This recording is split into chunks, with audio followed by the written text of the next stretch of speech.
sits in a jail cell. He is back in Idaho, accused of killing young Michael Vaughan. You're pure evil. You have no heart. You have no soul. Wander is accused of murdering her then 5-year-old son in 2021. Would you think you'll ever get the answer as to why? No, because there is no answer to why. Why would somebody hurt an innocent little boy? What answer could you give? What answer could you possibly give? How scared was he? Did he ask for me? Did he ask for Tyler? Stacey Wander has been charged with first-degree murder and second-degree kidnapping and destruction of evidence. Michael "Monkey" Vaughan went missing from his Fruitland neighborhood on July 27, 2021. This is a criminal investigation. Now, more than 4 years later, in newly unsealed court documents, Fruitland police named 4 people they believed are involved in Michael's murder. Those 4 names are ones we've heard before. This is Sarah Wandra. This is Sarah's husband, Stacey Wandra. This is Brandon Shirtliff, Adrian Lucian. As for what these 4 people have in common, they were all staying at the Wandra's home when Michael disappeared in 2021. That's just half a mile from Michael's home where he was last seen. In the PCA, police pointed to video evidence they say showing Shirtliff walking around the neighborhood. They say Shirtliff helped move Michael's body in a duffel bag temporarily to his mom's home in Kuna before standing guard as they buried him in the Wandra's Fruitland backyard. Stacey Wander told police the 4 hoped to sell Michael for $10,000 each. He says the idea came from Adrian Lucian. Idaho News 6 is now learning Lucian was arrested and released in Indiana in October for a traffic-related misdemeanor. Sarah Wandra is currently serving time in the Idaho State Prison System for unrelated charges. She's eligible for parole in early 2026. Karen, is there any connection between the Vaughan family and the home where police had been searching? No, we've heard this more than once from the family representatives and from the police department that there is no connection between the Vaughan family and the home where this search took place. As you know, from the time Michael went missing, this has been an all-hands-on-deck investigation, and it remains very active and an ongoing investigation. You can't take one of our most precious citizens from us and ever expect us to stop. During the course of this investigation to date, we received credible information that the remains of Michael Vaughan could be found in the backyard at 1102 Red Wing Street in Fruitland. As a result, the Fruitland Police Department obtained a search warrant for the residence along with the front and backyards. That search warrant was served on November 11th. It was a Friday. We served that late in the evening. Upon entry, officers encountered Sarah Wandra, one of the known occupants of the home, and Sarah was subsequently arrested based on probable cause that she had knowledge of Michael's death and failed to report that death to law enforcement. The following day, the Fruitland Police Department, joined by the Idaho State Police, the Idaho Mountain Search and Rescue, the Fruitland Fire Department, and the Fruitland Public Works Department, began a very methodical excavation of the backyard of the Wandra's home. During that excavation process, the Idaho Mountain Search and Rescue, Mountain States detection dogs deployed multiple certified human remains detection dogs on the property, all of them alerting to the presence of human remains. Ground penetrating radar was also used and deployed, detecting anomalies in the backyard. We completed the excavation of the entire backyard and removed over 250 yards of dirt. Prior to backfilling the yard, the dirt was meticulously sifted for any potential human remains. We did not find Michael's remains.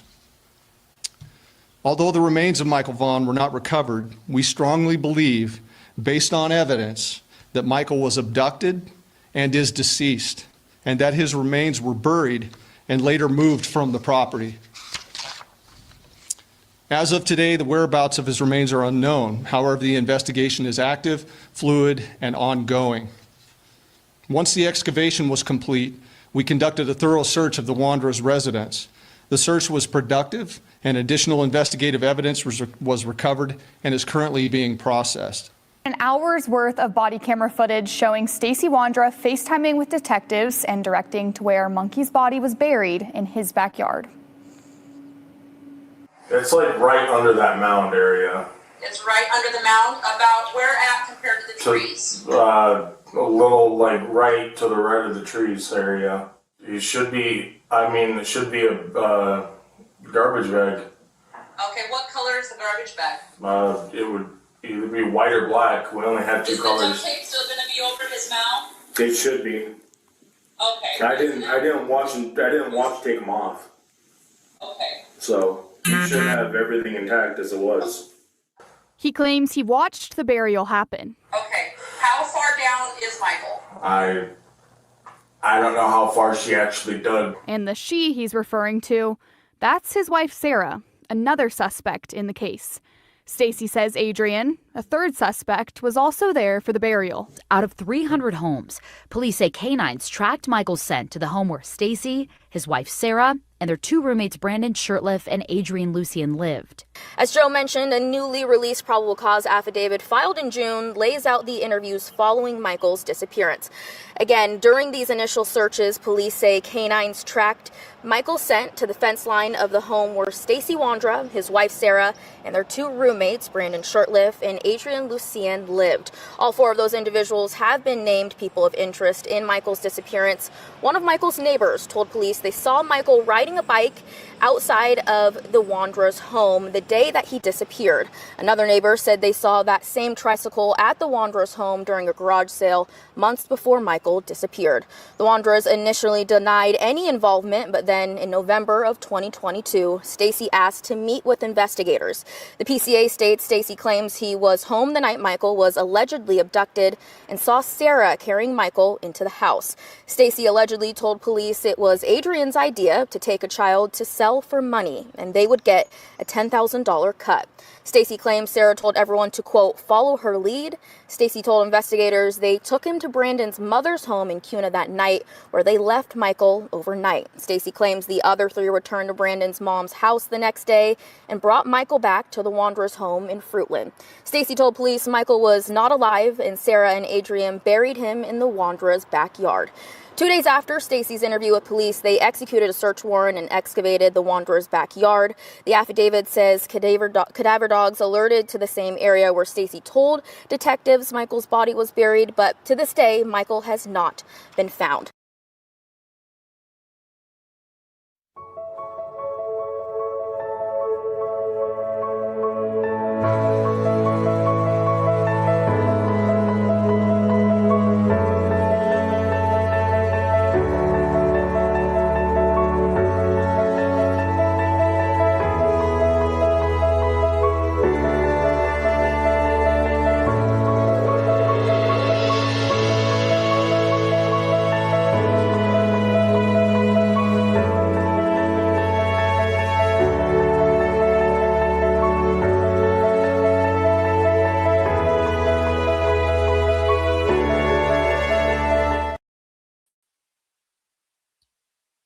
Hello, everybody. Welcome in. It is March 17th, 2026. Welcome to Missing PNW Crimes Revisited. So happy to have you here. Thank you so much for coming in to support the Vaughan family and to fight for justice for Michael Joseph Vaughan. Happy St. Patrick's Day, everybody. Wood chipper is here. Toaster. Rach, just Rach. Mama B here. Thank you so much, everybody, for coming in. Shelly is here. Ashley Higgins is here. Thank you guys all so much for coming in. I really do appreciate it, and I know the Vaughan family does too. AV is here. Thank you so much, my beautiful moderator. Thank you for coming in. Thank you for all those blue hearts. Callie Dime is also here. Thank you so much. Please thank all the moderators. They do a really good job of keeping this chat a good place to be. Miss Rizzo is here. All in the Tanks is here. We've got Katie. Hello, Katie. Thank you for coming in. Clever Phase, Trish, Criminal Med in the house. Under Your Scars is here. Karen is also here. Thank you guys all for coming in. Renee is here.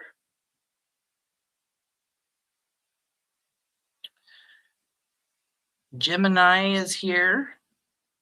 Rhonda is here. Miss Rizzo. Thank you guys all so much for coming in.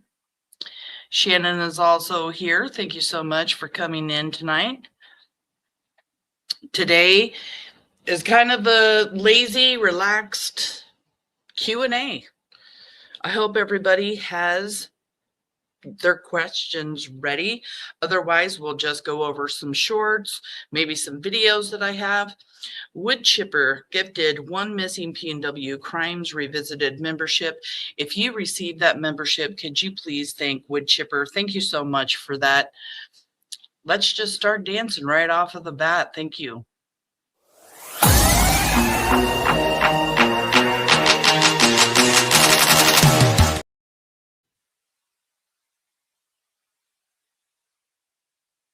$10.12. Carly is here. Thank you so much for dropping by. Lots of new faces, lots of old faces. If you're new here, thank you. Welcome into Missing PNW. Kimberly is here. Emily. You guys are awesome. Awesome, awesome. We're here to just ask questions. There is a lot going on in Michael Vaughan's case right now, especially after Stacey Wandra's preliminary hearing. So I just wanted to sit here and try to answer questions. Missing persons around the world. Good to see you, Sarah. Thank you for coming in, hun. Karen just showed up. Good evening to you too. Thank you for coming. I know it can be really difficult, you guys, to keep up with everything going on. I have just been pumping out the information. I'm getting lots of questions in chat that I am missing during the lives. I'm getting questions in the comments after the lives, messages in my messenger. So I thought it was a great idea to just have everybody come in and ask whatever questions you want to ask. Hello, Lynn. Good to see you, hun. Always nice to have Brandy's sissies here. Michael Vaughan was abducted in Fruitland, Idaho on July 27th, 2021. There are 4 named suspects: Stacey Wandra, Sarah Wandra, Adrian Lucian, and Brandon Shirtliff. Stacey Wandra is going to trial, and he's been charged with first-degree murder, second-degree kidnapping, and destruction of evidence. Sarah Wandra is sitting in prison, but she will not be released a free woman in October of 2026. She will also be charged with first-degree murder, second-degree kidnapping, and destruction of evidence. Both Stacey and Sarah have a long history of criminal activity. Sarah Wandra is also very, very violent. Adrian and Brandon, they're out on the streets. They haven't been arrested yet. The reason for that is the number one question that I get more than any other question is, when will Adrian and Brandon be arrested? I think after Stacey's preliminary hearing, after information came out, I believe that they will be arrested, possibly before Sarah Wandra is. And I say that because, especially Brandon Shirtliff, he was in that GMC truck when Michael's body was transported to his mother's house. One of the key aspects that was talked about at the preliminary hearing was that Stacey Wandra, even though he didn't kidnap, or says he didn't kidnap Michael, even though he says he had no involvement with his murder or the duct tape or any of those things, he still participated in transporting Michael Vaughan to Cuna. And that in itself is intent. And Brandon Shurtleff was also in that car. Adrian Lucien, in his own words, has admitted to having knowledge of Michael Vaughan's abduction. All of these 4 suspects have been mentioned in the probable cause affidavits that have been written on both Stacey and Sarah. The DA has said that all individuals involved will be prosecuted.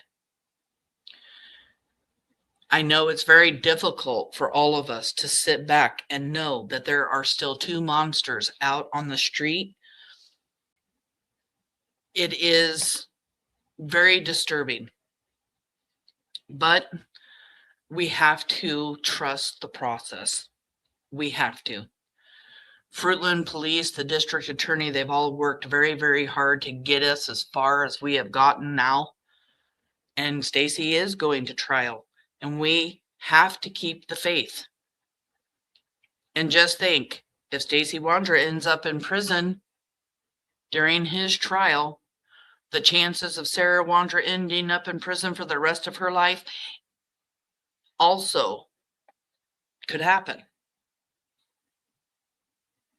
There's 20,000 pages of discovery, 20,000 pages plus of evidence. Michael Joseph Vaughan wandered away from his home.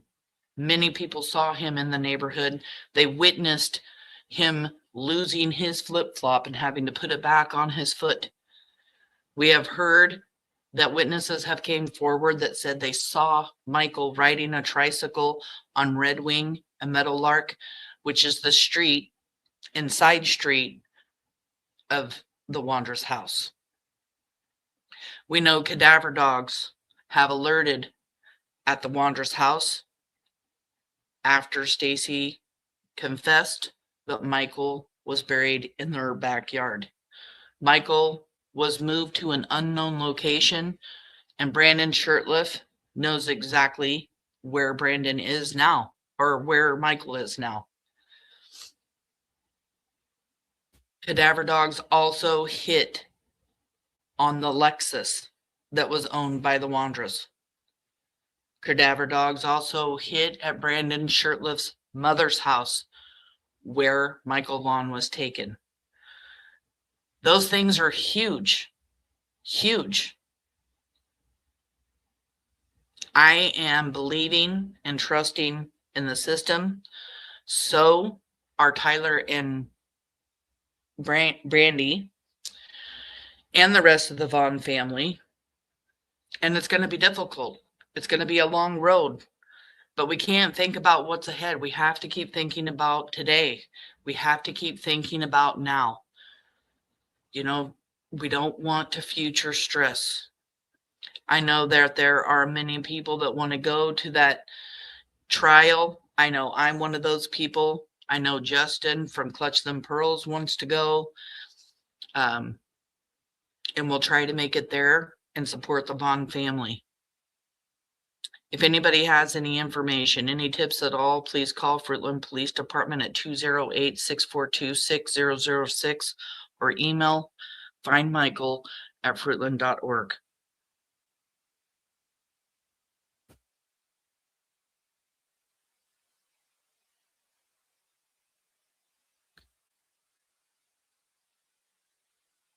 Okay.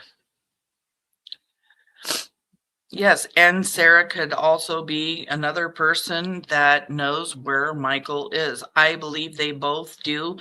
Sarah's probable cause affidavit mentions that she was home during the time during the time that Stacey was in prison, and that she could have, they actually insinuate the fact that Sarah Wanderer could also know where Michael is. Good news is, though, know for a fact that Adrian Lucien has been watching. There was a message sent to somebody that talks with Adrian, and Adrian said, Damn, y'all be hating hard. You lame as fuck. Yep. Adrian is watching, and we know Brandon is watching because they watch everything. Absolutely everything. And that's a good thing. Let them watch. Let them see all of the information that's coming out from the preliminary hearing, all of the evidence, all of the stuff. I wonder if it will televise it, especially. Let me see. I wonder if they will televise it, especially if they move it. Yeah, I don't know. From what I mean, I know they didn't televise some other really important cases in Idaho. So I'm not sure if they're going to televise this one.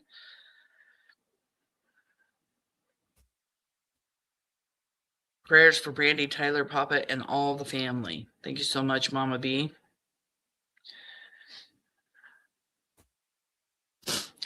Sending lots of hugs and prayers to the Vaughn family. I know that they really, really appreciate all those prayers. Thank you, Wood Chipper. Just want to share a short that I did today.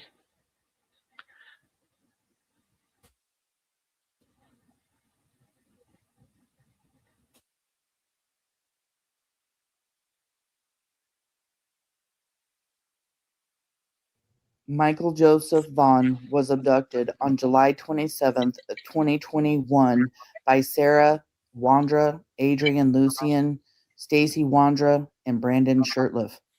On July 31st of 2021, Stacey Wandra changes his profile picture on Facebook to Michael Vaughan. He says here, this is a child that went missing in our neighborhood and has been gone for 5 days and no one can find him. He is only 5 years old.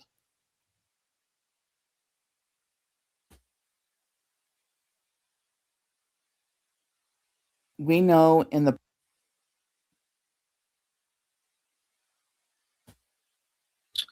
Why is my computer bogging down?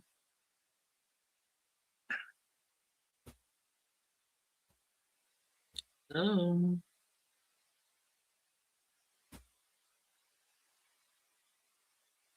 Missing in our neighborhood and has been gone for 5 days and no one can find him. He is only 5 years old. We know in the probable cause affidavit now that on August 1st, 2021, Fruitland Police contacted the residents at Sarah and Stacey Wandra's home, interviewing all 4 suspects. Stacey Wandra changed his profile picture the day before. Is this Stacey Wandra's trophy? Killers collect trophies such as personal items or photos to serve as tangible visual rewards that symbolize their absolute power, control, and domination over the victim. These items allow killers to relive the thrill of the murder and maintain their fantasy. Sarah Wandra made a TikTok and Michael's flyer is hanging up on the Wandra's refrigerator. Stacey Wandra said that his wife, Sarah, put the flyer on the refrigerator. Was this Sarah Wandra's trophy? No one but the 4 suspects are going to see this flyer hanging up on the refrigerator. Michael Joseph Vaughan was abducted. I know that we have spoken about these pictures before, but here's the thing. At Stacey's preliminary hearing, Stacey, in the interview with detectives, after he called detectives to come talk to him, talks about the flyer that Sarah Wandra put on their refrigerator. He said that it bothered him and disturbed him and broke his heart to see Michael on the refrigerator every day. It dawned on me. First of all, I'm watching a true crime show last night, and it's mentioned that pictures can be used as trophies. I all of a sudden realize about the flyer, the picture. I also know that Stacey Wandra had a flyer of Michael in his phone. So it really made me wonder whether or not these flyers and this picture on his Facebook could have anything to do with it being some kind of trophy for them. And if that flyer up on the refrigerator that Sarah Wandra put on their refrigerator bothered Stacey Wandra so much, why would he have a flyer in his phone? Why would he have a profile picture of Michael Vaughan? There are so many layers in these criminals and the way that they think. I have recently really just started digging deep into their mentality. I feel like having these pictures was some kind of trophy. The flyer that's hanging on the refrigerator can only be seen by the suspects living in the house, right? It's not a flyer that's outside of their house. They're not trying to bring awareness for Michael. They're looking at him on the fridge every time they get into the fridge. And we know Sarah and Stacey like to eat a lot of food, so you know how many times they saw him. And this happened right after Michael's abduction. They are all four monsters. Monsters. It is twisted. It is absolutely twisted, Kelly. I mean, it didn't even dawn on me until I watched that true crime show last night and it got mentioned that photos can also be trophies. I knew that already, but something like a light bulb went off of my head. It's very disturbing. And even this is disturbing because this also goes in kind of with the trophy thing. Let me put up another.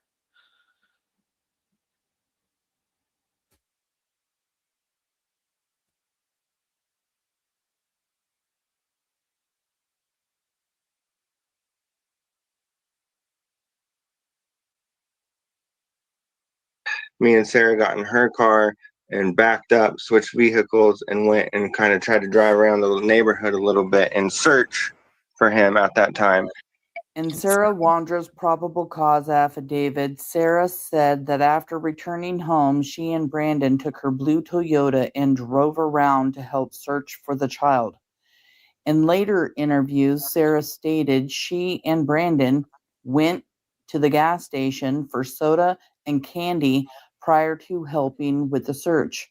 Sarah said that on that night, she drove down Southwest 9th Street for the first time and drove past Michael's house where she saw Michael's mother crying outside. So after Michael Vaughan is abducted and murdered, these two sick individuals decide they want to drive by and watch the pain and suffering of a mother of a missing child.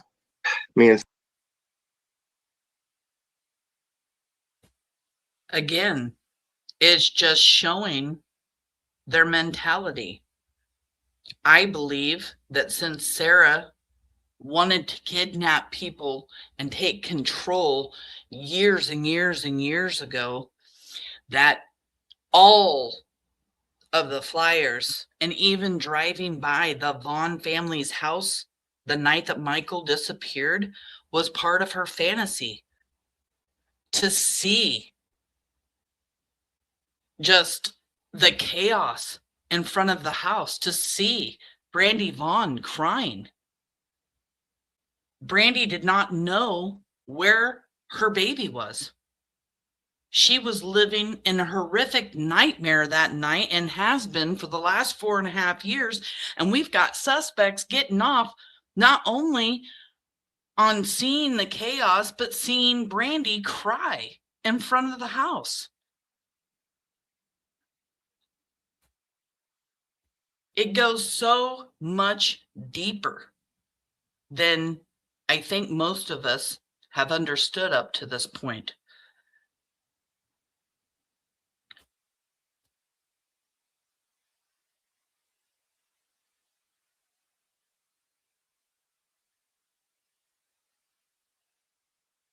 Hello, Purple. Good to see you, hon. And excuse me, I got a little bit of a tickle. Yeah, it is. It's pure evil. Thank you for throwing up the trigger warning. I appreciate that, Shannon. The more I read the probable cause, the more I think about the things said at the preliminary hearing, the more I go through all of the information that I have collected over the last couple of years, the more and more I see just how disturbing they are. And when you hear, excuse me, when you hear the district attorney say it was their plan to convince everybody that they had nothing to do with Michael Vaughan's abduction, we have seen exactly that. Every single one of them deny publicly. But in the background, that's not true. We've seen Adrian's post and his knowledge. We know now that Brandon says he has witnessed seeing Sarah and Stacey with the duffel bag. Stacey has confessed. Sarah Wandra has said that Stacey did it and buried Michael in the backyard. That happened right when that warrant was served in November of 2022. It was the first thing out of her mouth. And we know these suspects are lying about a lot of things. But when they talk to law enforcement, they have leaked a lot of information. They've only tried to convince the public that they have not done anything to Michael Vaughan. And that trip to Cuna to tow back Brandon's car was an alibi. And that's proven with telephone communication between Stacey and Brandon. It's proven when Tina Mariel says that Brandon had to call and verify his story with Sarah before going and talking to law enforcement.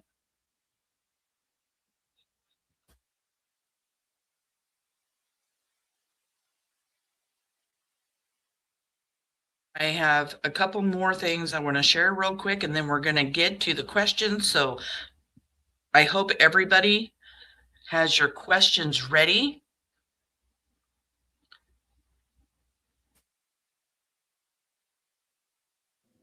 This is a picture of Adrian Lucien on July 27th, 2021, the day that Stacey Wandra says Adrian Lucien and Sarah Wandra kidnapped Michael Vaughan. If you have any information about Michael Vaughan's abduction, please call 208-642-6006 or email findmichael@fruitland.org. This is a picture of Adrian Lucien. It's the most recent picture from October of 2025. If you have any information about Adrian Lucien's current location, please give a tip to Fruitland Police at 208-642-6006 or email findmichael@fruitland.org.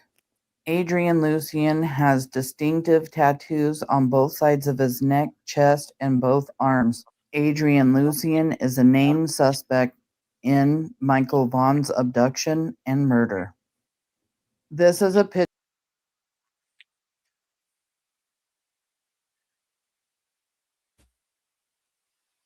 One more here.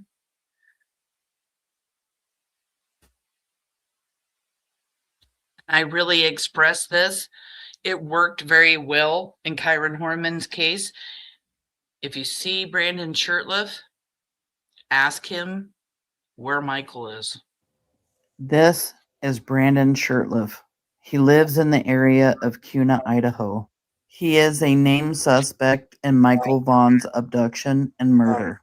It is believed that Brandon Shirtliff moved Michael's body from the Wandra's backyard to an unknown location.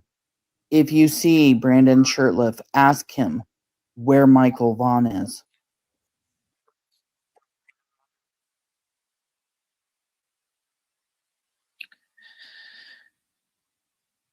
One more thing actually to share. Sorry about that. I thought I was all done. I want to get these in right at the beginning of the live because I want Brandon Shirtliff and Adrian Lucian to know we're not going away. We're Monkey's Army and we're never going away. In the probable cause affidavit on August 1st, 2021, just 6 days after Michael Vaughan was abducted by Adrian Lucian, Fruitland police contacted the residents at 1102 Red Wing Street in Fruitland. On their initial search of their residence, they located Adrian Lucian hiding in a closet like a coward. Residents of the home on that date and on July 27, 2021, were identified as married couple Stacey and Sarah Wandra and their sublets, Brandon Shirtliff and Adrian Lucian. All four were interviewed on August 1st, 2021. Adrian was vague in his statements and wouldn't commit to a solid statement. He also refused to provide his social security number for identification confirmation. He provided Stacey's phone number as his own and concealed his real phone number with law enforcement. Cell phone tower data and surveillance footage shows Sarah, Stacey, Adrian, and Brandon were in the area of the neighborhood at the time of Michael Vaughan's disappearance. Adrian's phone did not provide any location data during the evening of July 27, 2021. However, Adrian took a photo, in the guest bathroom at the Wandra's residence at 7:26 p.m., not long after Michael's abduction. Stacey Wandra said that it was Adrian's idea to sell Michael.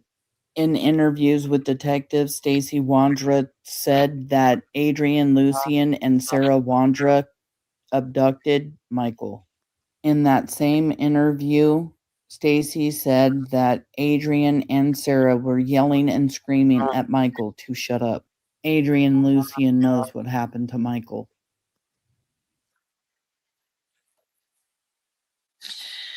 Now, this is where Monkey's Army comes in, okay? You guys tell me all the time what a good job that I do, and I appreciate it every single time I'm told. I love every single one of you guys. I bust my ass, and I do it for the Vaughan family. Now, I want Monkey's Army to do me a favor. Go over to the shorts on my channel and hype up, like, and comment on both Adrian and Brandon's shorts, the ones that I just showed you, asking to find where Adrian is, asking for tips, and asking Brandon Shirtliff where Michael is. I want their faces everywhere. Everywhere. If you could do that for me, if you could do that for Monkey and the Vaughan family, I would really, really appreciate it. We gotta blast them, you guys. We gotta blast them. All right. So I hope you guys all have some questions for me. Like I said earlier, Adrian is watching, you guys, and I know Brandon's watching. Adrian sent a message that said, "Damn, y'all be hating hard. You lame as fuck." Adrian, you're lame as fuck. Why don't you get your ass down to Fruitland, Idaho police and tell them everything you know? Stop acting like you do not have anything to do with Michael's abduction and murder. Brandon, you better start talking too. Get down to Fruitland Police Department. Tick tock, erase It is a race. Who is going to talk first? Who is going to talk first? The first one to get that plea deal is going to get the best deal. You better get down there. Brandon, you've already been offered a plea deal. You know it exists. You need to do the right thing. You told Brandy you were going to do the right thing. You told Brandy you were going to call and talk to her. You said you wanted to do everything you could to help. Well, help. Start talking.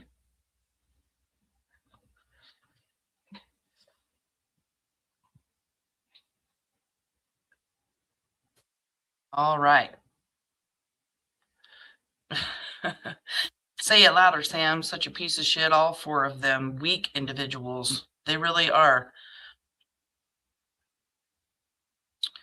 Samantha, also the flyers of Michael Vaughan with the 4 monsters. Yes, you can share that all over social media. I just want YouTube, because those shorts, man, when you hype them up, comment and like, even if you want to just leave monkey hearts, justice symbols, whatever you want to leave as comments, it won't take you guys very long. Adrian and Brandon's face will be all over, because people share things from YouTube onto their social medias on all different kinds of social media sites. Usually I would just say share anything, and yes, share anything you want. But let's hype those up, like and comment. Let's get their faces out there. Let's have everybody in Idaho, when they see Brandon, ask him where Michael is. We know, law enforcement knows where Adrian Lucien is. But if I know he's watching, that tells me he's going to go on the run. That's why I want everybody that sees Adrian Lucien to call in a tip. 208-642-6006 or email findmichael@fruitland.org. Lean on me. Good to see you.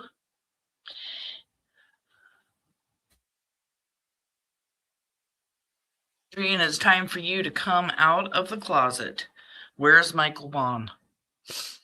Okay, you guys, so I'm going to scroll up a little bit and see if anybody has any questions. If you have your questions, please start putting them there in chat. I will try to get to as many as I can. And, you know, like I said, if I don't see a lot of questions, what I'm going to do is just, you know, play some videos and stuff that I have that are in my computer. And I can even put, you know, Monkey's face up here right now, his beautiful face, while we're talking. Okay, hello, Sam and chat. I'm not in chat often lately, but I am here. I just watch YouTube on my Roku. Well, Miss Rizzo, I'm very, very happy, or Miss Riz, I'm happy to see you. Everybody comes in and definitely supports the Vaughan family and Michael. We just want justice.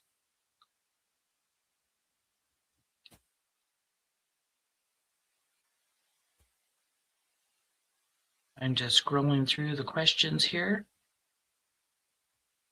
Happy St. Patrick's Day, everybody. I had my corned beef and potatoes and cabbage earlier this week. Miss Rizzo has a question here and just says, my only question would be, do they have a plan of how they're going to get each one?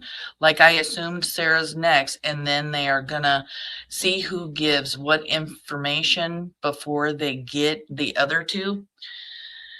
I don't know if that's exactly what is going to happen here, Ms. Rizzo, but I do know the district attorney has said, and I heard him say it again in court, that he's going after all 4 of them. And he's going after anybody that's involved, not just these 4 suspects. Anybody that was involved with Michael's abduction and murder, anybody hindering any information, anything like that. People are going to go down. This district attorney, Mike Duke, he was really serious about, you know, going to go after people involved. And I trust Mike Duke. He was a very amazing man. Thank you for coming in. She is the most lovable, beautiful mama on the face of the earth. There's a question for you. Where's Monkey? I can't answer that question, but I know two people that can. Brandon, Sarah. It's time to start talking.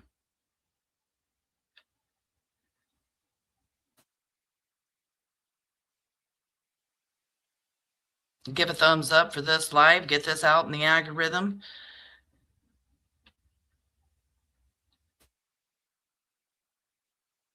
Brandy will get justice for Michael Joseph. You are a beautiful angel boy. I know Michael was your son, but he is all of our son. Monkey, we are bringing you home, baby. Rest in peace. Thank you for that. He is so beautiful, isn't he?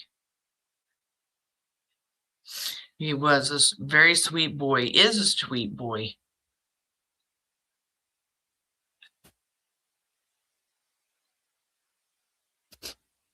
Okay.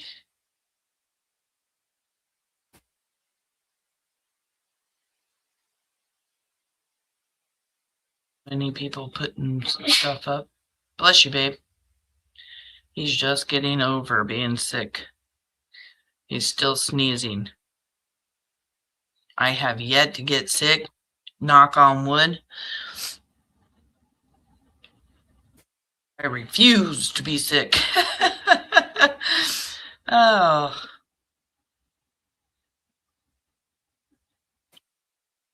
Maybe it will just be easier to pin it on Stacey. I don't know. He's not the sharpest tool in the shed. Well, maybe it will be easier to pin it on him, but the thing is they all have involvement and they're all going to go down. Just the fact that the district attorney talked about intent, aiding and abetting, and those kinds of things in Idaho, you can't run away if you're watching somebody else abduct a child. If you're watching somebody else, I can't remember exactly the way he described it, but basically keeping Michael without permission. He used a lot of different words, but you can't aid and abet. You just cannot do that when it comes to a missing child. You can't just sit there and watch. It doesn't work that way. It does not work that way.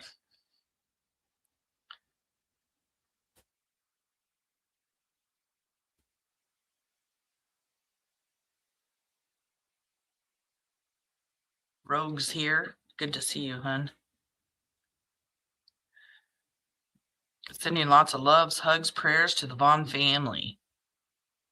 I'm still getting through these chats. I just pray to God they know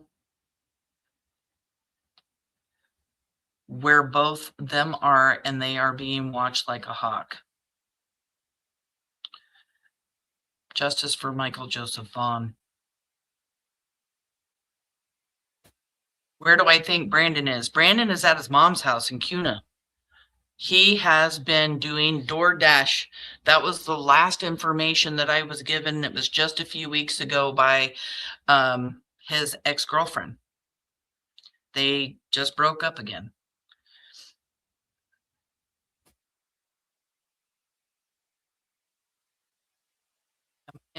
Find the answer from Brandon Shirtliff of where Michael is. It is believed that he does know where Michael is.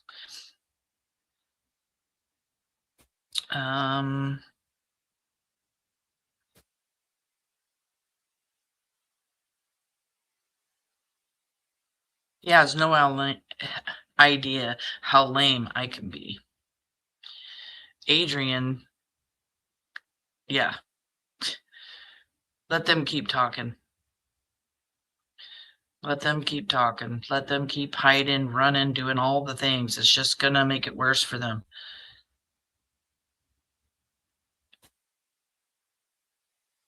Shannon is talking about that she thinks that they might, let's see. You would think they would. They did with the BK and the Daybell trials. Well, I hope that they do the trial. If they do the trial and I can't make it down to Idaho, I'll be right here streaming.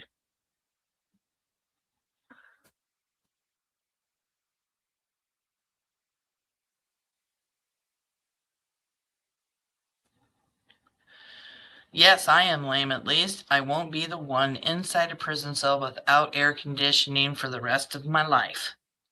Exactly.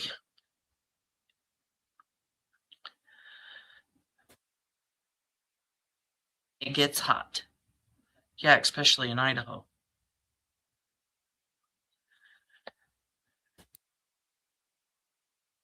I wonder if Mama Tina knows how Brandon threatens people online.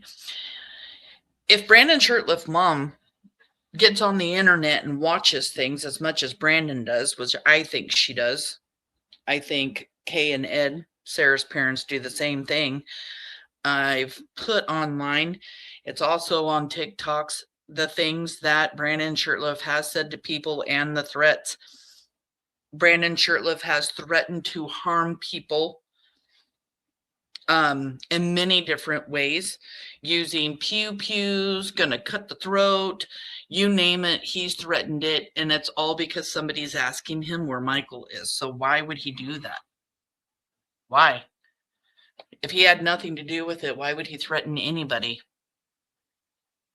You'd think because he lived in that neighborhood right across from where Michael Vaughan was abducted, he would have a heart and just, I'm sorry, I don't, I'm not involved in any of this. I don't know how to answer that question, instead of threatening people, because the threatening shows he's hiding something.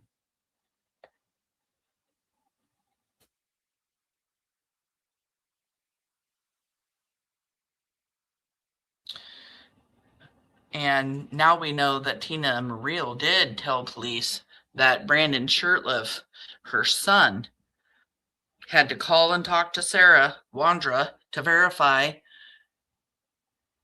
their stories before going and talking to law enforcement. That is psychopathic to literally respond about a picture of Michael that he and his cronies kidnapped, and worse. Wow. They are all really, really sick. Shannon says that they do Dahmer, Harvey Gladman, and Lonely Heart, Unaliver, Rodney, what is that, Akala, The Dating Game, Unaliver, and a few others. Well, good. Maybe they will televise the trial. We hung missing flyers up in our car windows for a missing little girl in my area long ago. I'm so glad that you did that. It's so amazing. Like I had a lady come into Michael Vaughan Case Revisited group saying that she had, said something about having some information and that people weren't listening to her, and it just kind of made her upset. And I told her, thank you, for coming forward, because even if your tip isn't credible, that doesn't matter. What matters is somebody took the time, told somebody, because if you see something, you say something. These are our babies. You can't not call in a tip if you know something. Again, that telephone number is 208-642-6006, or find Michael at fruitland.org. I mean, look at his beautiful face here. How could you know something and not call in something?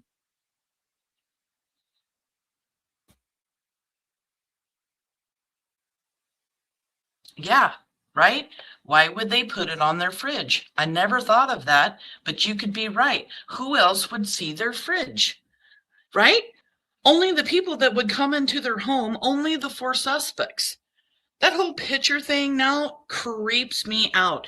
And then I had somebody come to me, Spirit Seeker Squad messaged me or left a message in comments or something in one of the shorts and told me that Stacey Wandra inside of his phone even had a picture of Brandon Shirtleff's mom's house and a flyer.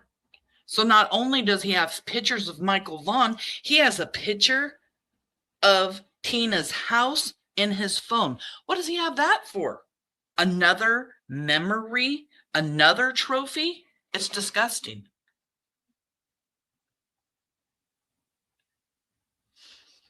Man, Purple gave me an amazing link last night, Monkey Monday, when I went over to the round table. Her and Wendy and their crew found this amazing link with the most amazing timeline that had so much information in it. I will be also going over it. Like, there were things in this timeline that even I didn't know. And I'm not shocked when it comes to hearing things in Michael's case. I usually have heard, 90% of it. But there was a lot of stuff, and we definitely will be going over that.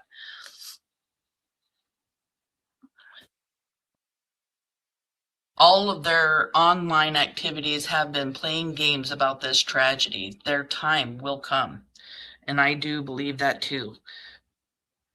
Thank you.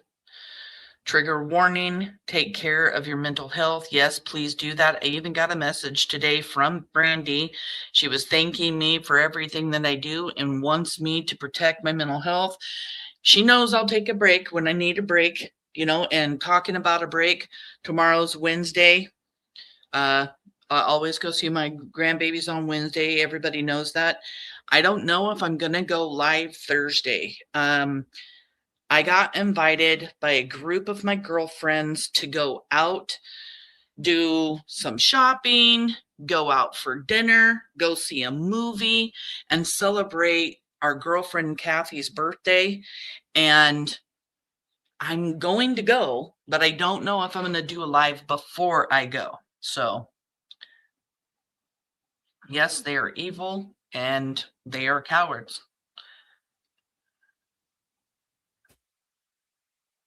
Still going through. I'm not seeing very many questions.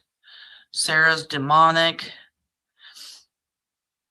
All as ugly on the curbside as they are on the inside.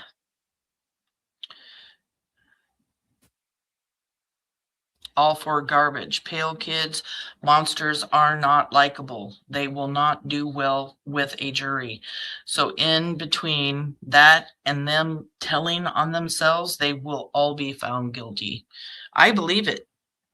TikTok, Brandon. Where's Michael, Brando? Hey, Adrian, Brandon. It is a Q&A. If you're listening, come on into chat. Ask me a question. Any question. I'll tell you the truth. Yep, you said it right. Garbage pail kids. All 4 pieces of poop.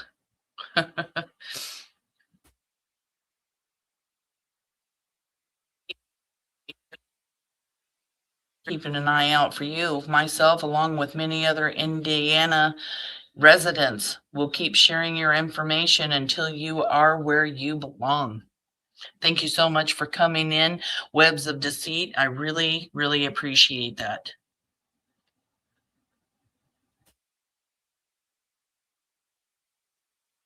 Let's see. Here it says, and let me get this. I'm going to keep playing Michael's beautiful face. Key symptoms of, let's see, psychopathy. Courtesy of Robert Hare's book, Conscious, Emotional, Egocentric, grandiose, lack of remorse or guilt, lack of empathy, deceitful, manipulative, shallow emotions. Well, that seems to describe all four of them, doesn't it? How can you stand outside and watch a mother cry while she's missing her baby?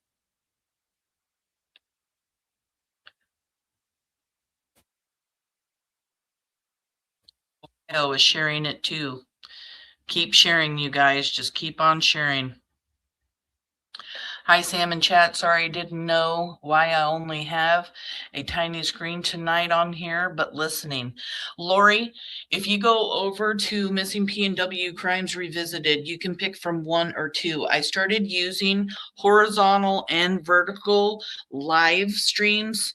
It gives me a chance. I got sent something by YouTube that says, hey, you should check this out, because now I can stream 2 lives at once.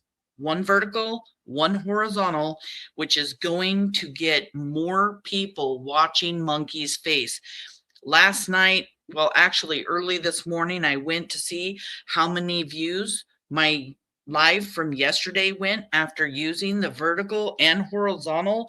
I had way more views than I normally do. So it is working. And as long as it continues to work, I'm going to do vertical and horizontal. So all you got to do, honey, is try to find, whichever one you like. And if you like the horizontal one, you can just go to my page and click on one of the lives till you see the horizontal. I know it's very confusing. A lot of people like the horizontal, but it really is going to help get Michael's, the awareness for Michael out there. Shannon also says social deviance, impulsive, poor behavior, need for excitement, lack of responsibility, early behavioral problems, adult antisocial behavior. Yeah, I mean, they were all really antisocial as far as I could see. They all, hung out at the house. It was kind of like a party house. You have behavioral issues from an early on, especially with Stacey Wandra. His mom, Tammy, did everything she absolutely could, sent him to a developmental facility to help him. And it wasn't until he killed their family cat that she says, okay, enough. And we know what happens when you're harming the animals in your house. We have heard it many, many, many times talked about how that's like the first sign of someone that actually wants to even take it a step further and start harming people. And look what happened. Stacey Wandra's wrapped up in an abduction and murder.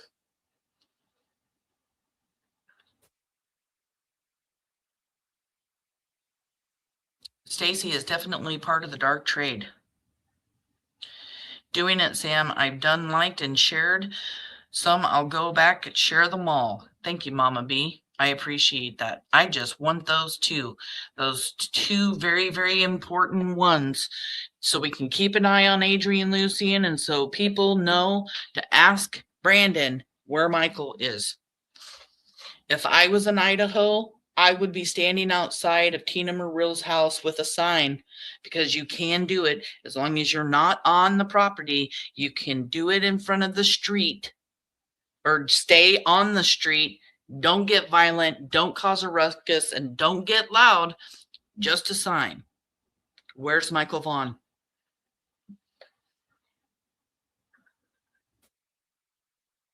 Rogue says she always hyped my videos, and I appreciate that, and I will do that now. Thank you, hon.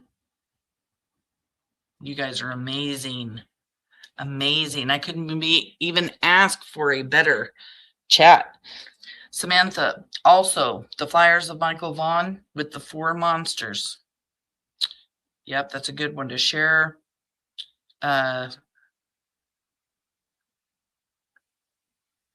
Stacey is trying to get the deal. He will testify against all of them soon, in my opinion.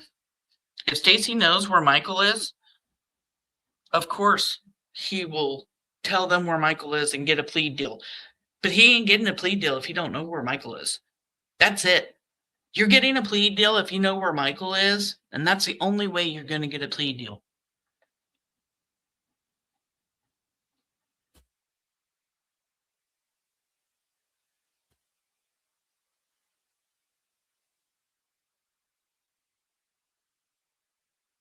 Adrian, how about you grow a pair and come forward? Oh, but you won't. Why? Because you are a little bee. Your mom is so disappointed and disgusted in you, or in who you have become. I guarantee it.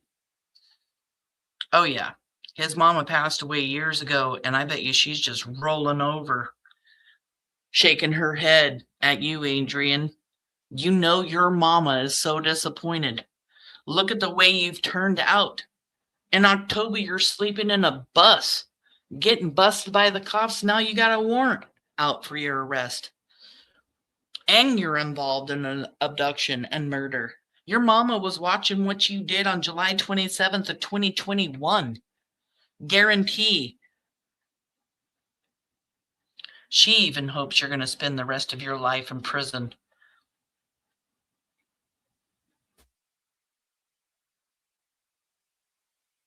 The LE have the suspects' phones from back then. Sarah and Stacey Wondrous sold phones, destroyed SIM cards. I do know that Stacey Wondrous said that Sarah and his phones were taken by law enforcement when he went to go talk to LE, law enforcement,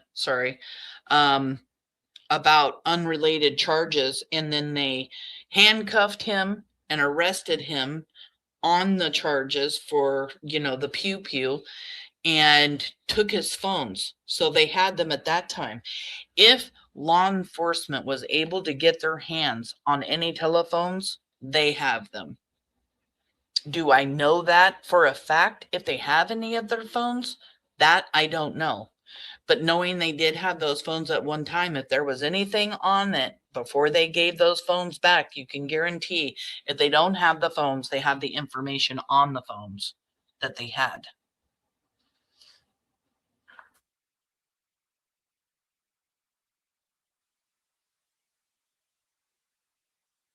Let's see.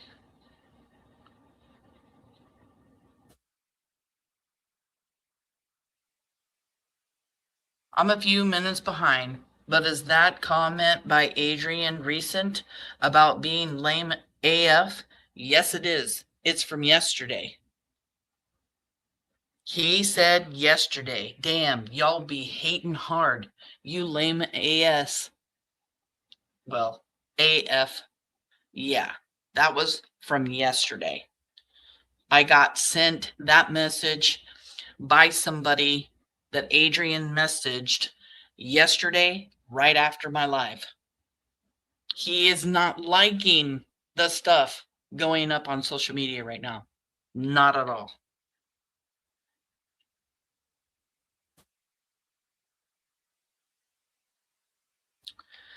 Let me see.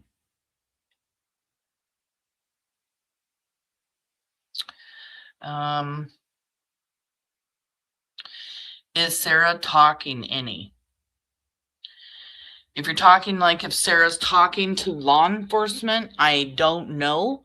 But I do know that Sarah Wondra is pissed. She is very aggravated with Stacey right now.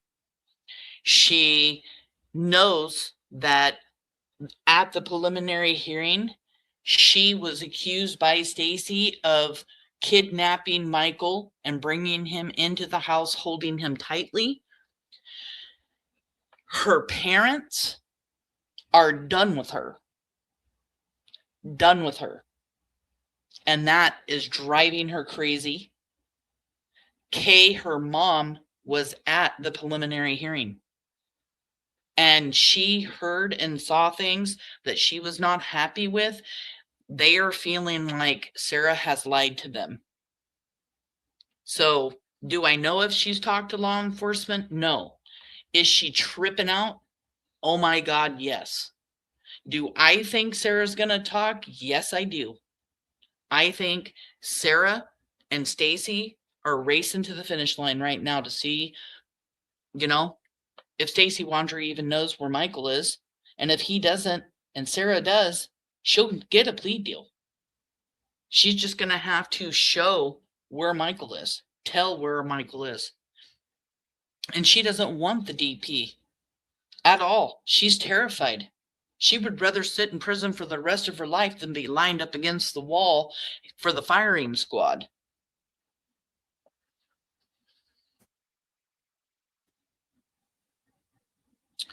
Thank you so much for your questions. Ivy Mom, everybody else. 1012 Carly here says, Brandon, where's the Marlboro bag? Was it put in the garbage bag Stacey said Michael was in? I've wondered the same thing and had the same question myself, because Stacey says a garbage bag. And are you really going to put a duffel bag in the ground that can disintegrate and everything else, or start stinking? I mean, I'm sorry, trigger warning, but it's the truth. So putting it in the garbage bag would actually make sense before burying it, in my personal opinion. And Brandon, Carly wants to know where the duffel bag is.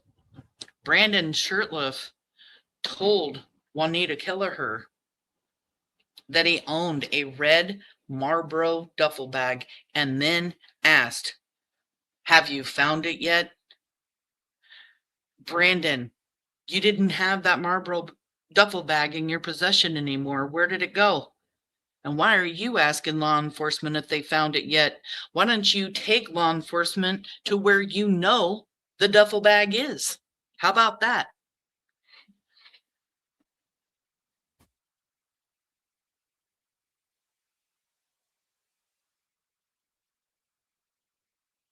Web of Deceit Untangled. Hey, Brandon, are you going to let your mama go down in this? What kind of pathetic POS lets his mom cover for him and risk her going to prison? Good point. Brandon, are you really going to let your mom go down for anything? Is she hindering the investigation? The DA says he's going after everybody. Have you told your mom anything? Or your grandma anything? We know they had a reason to get a warrant and go search your grandmother's green cemetery. Why don't you be a good son and father and tell law enforcement where Michael is? Stop pretending like you don't know, because we know you know.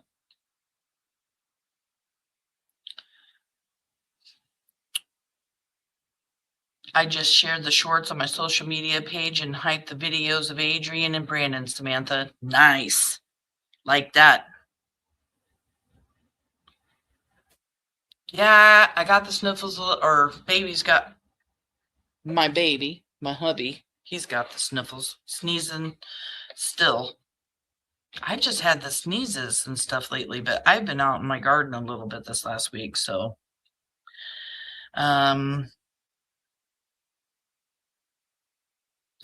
he looks like my little brother, 6 years younger, when he was a towhead. I love you, monkey. Thank you, Shelley. I know what you meant to say. He already confessed and threw all of them under the bus with him. Yep. And those confessions are putting Stacey Wandra, in prison, in my opinion. He's going to trial.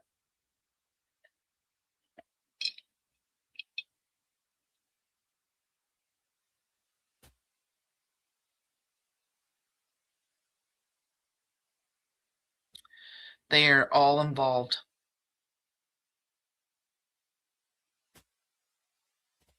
Oops, I think Sam is behind her chat's a little. I am way behind in my chat. I'm just going down the list here.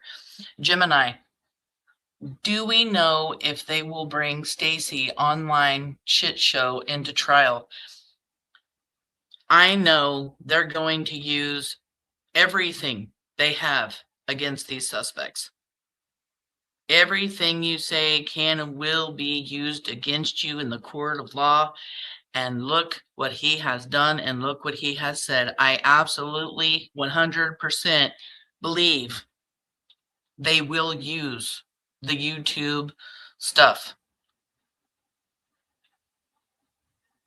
in court.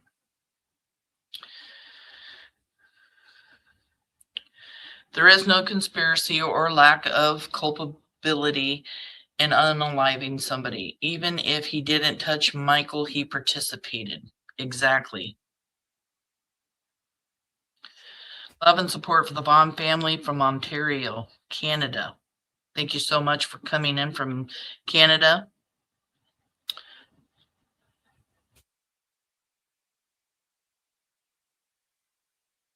I think I might be catching up a little bit. Oh, please order DoorDash to pick him up.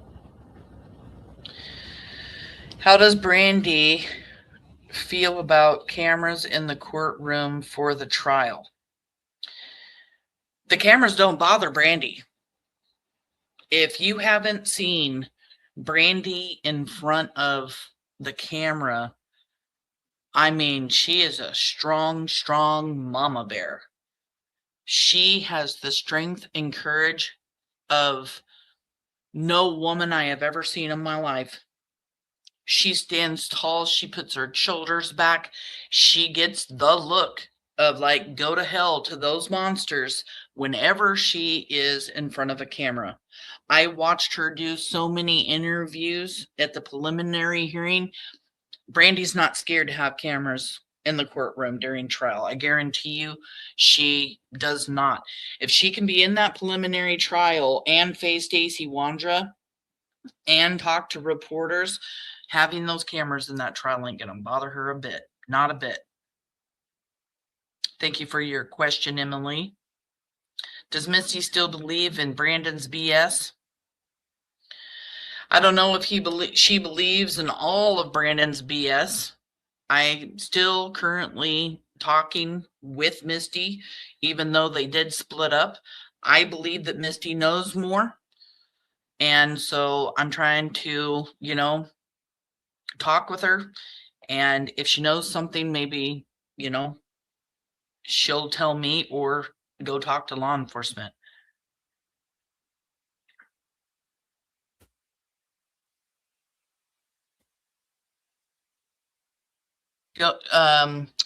Grabbing the tow strap to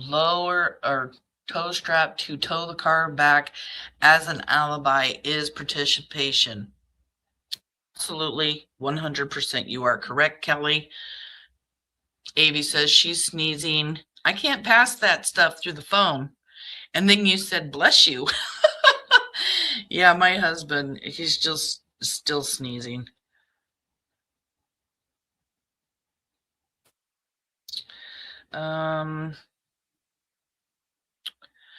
Why don't they drag all of these POSs in jail and let them rot there? It's crazy beyond me that they still get to be around children. It's sick and it's dangerous. It's frustrating. I have to agree with you, Carly. It is frustrating that they're out on the streets. Sarah and Stacey aren't. Adrienne and Brandon are. Fruitland is so tiny. I couldn't believe how small Fruitland was. It really is like a little bitty tiny city. Every criminal that is charged with something, that is arrested, has the right to a speedy trial. If they arrest all of them all at once, have them there all at once, they have to give them all a speedy trial. They have to be able to afford and give them attorneys if they cannot afford one. They have a plan. That's all I know. They have a plan. That community cannot afford to arrest all of them and give them a speedy trial and an attorney. And here's the thing. Say they did, okay? Say they arrested all four of them, charged all four of them, tried as hard as they could to give him a speedy trial, which Stacey Wander had actually asked for. And they can't give them everything they want, and they are rushing and,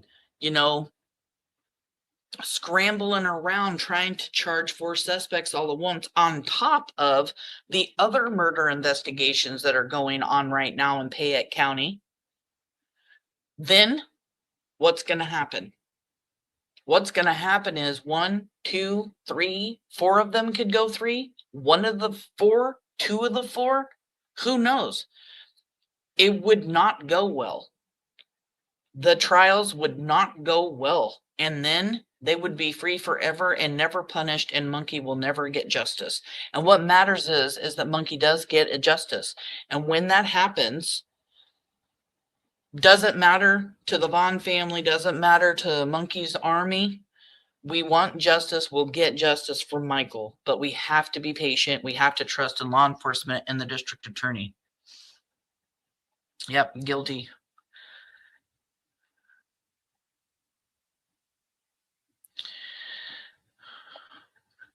Brandon and Adrian are letting Stacey tell all and not defending themselves. Whew, boys, Stacey gonna dig you guys a deep hole if you don't speak your side. That's exactly right, Shorty. Thank you for coming in. Chuck Anderson's granddaughter is here. Thank you so much for coming in, hun.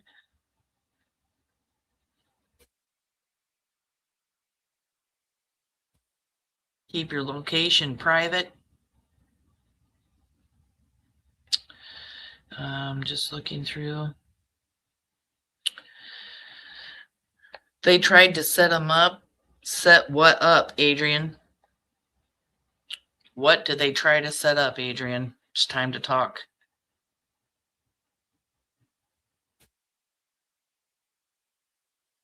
I love the ice cream pic. These are my favorite pictures right here. He was camping. This was just shortly before. He was playing with lizards, which I don't necessarily love lizards too much, but if he wants to play with them, he can play with them. Froggies, salamanders. These are my favorite pictures right here. Like, I absolutely love it. He's the happiest little boy ever, and sitting next to his daddy. Michael loved the Seahawks. Go Hawks! I love going over all the pictures. And I get sent pictures by Brandy all the time of Sweet Buggy and Mama hanging out doing things. Did he call her in jail to confirm their story? I wonder if anything said in jail calls. I don't believe that Sarah and Stacey can talk to each other while they're in jail. I know they were passing messages through Sarah's mom at one time. And I know the probable cause affidavit does say something about Stacey and Sarah speaking to one another. They were both telling each other that they were not going to turn on one another ever. And when Sarah was asked what that conversation was in reference to, she said Michael Vaughan. You can't make that up. You're having a conversation about not turning on one another, and the conversation is about Monkey. They did this. All 4 of these suspects had involvement. They are the suspects for a reason, and they are all going to be charged.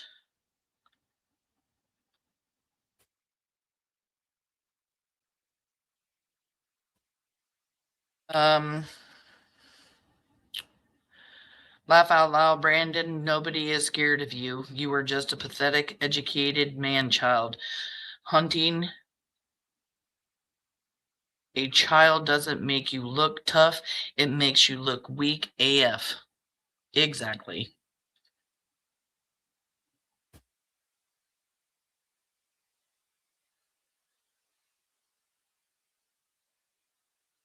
I'm getting there, you guys. I hope you guys are sending me some questions.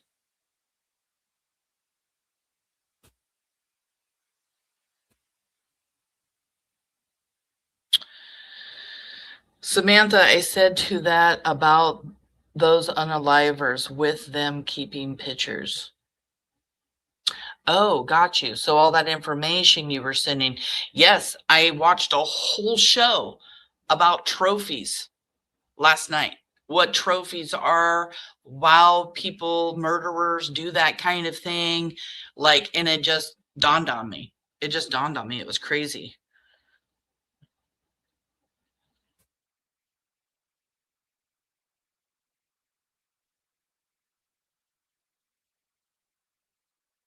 Supporters from all around the world. By the way, you guys, I want you guys to know that this Mama B isn't Brandy. Brandy's handle for YouTube is B Mama V as in Victor. So it's B Mama V. When Mama B comes in here, everybody thinks you are Mama.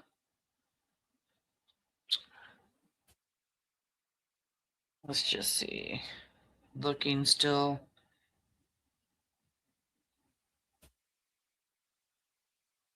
Unless you are the defense attorney who says you are not obligated to. It took everything I had not to lose it when he said that.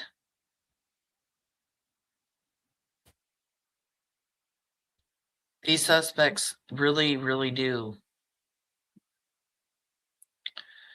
Here's a question by Ellie and the Tanks. Do you know if Ellie tried looking into the surveillance to see where Sarah went to when Stacey was locked up? That might lead to Michael, possibly.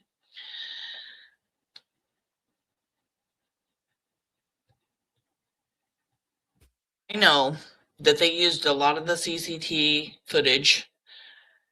I'm not sure where else there is CCTV footage in town. I know that they have looked at a lot of footage, doorbell cams, and everything else. If they thought that there was a way to be able to trace or track Sarah down by using footage, I would assume that they have tried doing that. I know in Kyron's case, his stepmother, who's been the main suspect for 15, 16 years now, they took footage from everywhere. They even asked the public to come forward with any footage.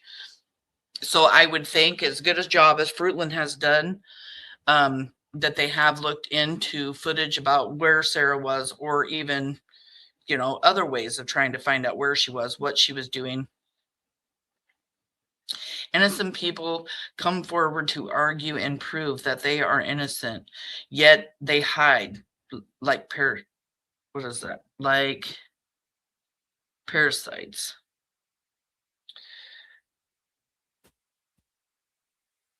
I can't look at his sweet face without tears coming. It's hit me so hard recently, so I can't imagine what his family is going through. I'll tell you guys right now, they aren't doing well right now. They're not. Brandy hasn't been okay for a few days now. It's really sitting in everything.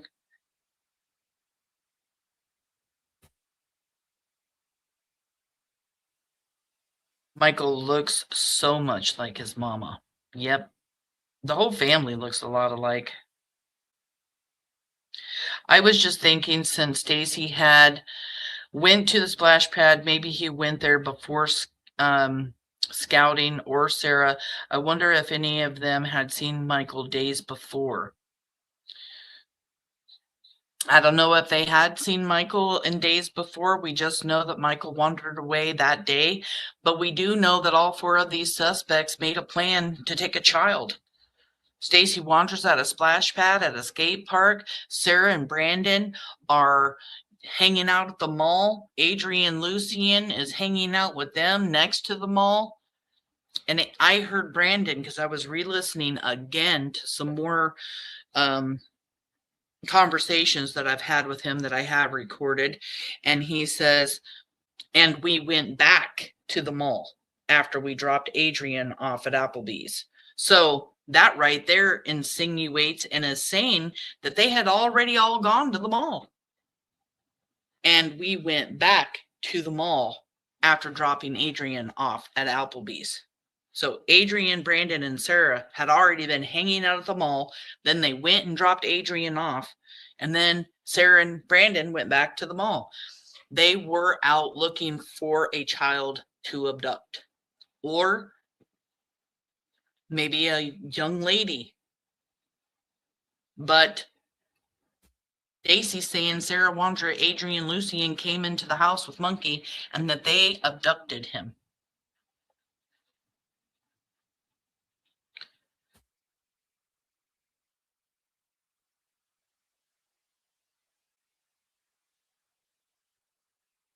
Chuck Anderson's granddaughter has gifted one PNW Crimes Revisited membership. If you've received that membership, please tell her thank you. I appreciate you so much, hun.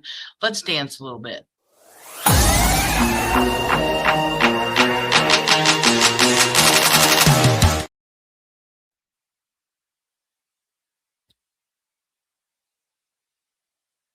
Here's a question right here. Question, is there a P.O. box to send a gift to Brandy and the family? I do not believe that they have a P.O. box, not that I'm aware of. And I get asked all the time what Brandy's address is so people can send her gifts. I am not personally comfortable with giving out Brandy's address. I know she loves and appreciates any and all gifts, but you would have to, find her address a different way. I cannot give that out. But that's very, very thoughtful of you.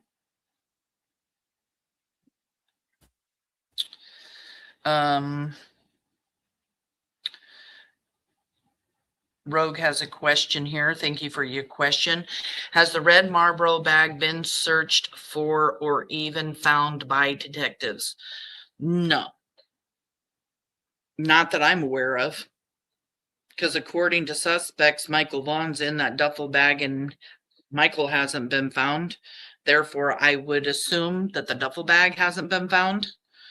There were other stories by Stacey Wandra at the preliminary hearing. He said that Brandon Shirtliff brought back an somewhat empty duffel bag back to the truck and then told Stacey that he left Michael in the spare room at his mother's house. But he also said that Brandon Shirtliff took the duffel bag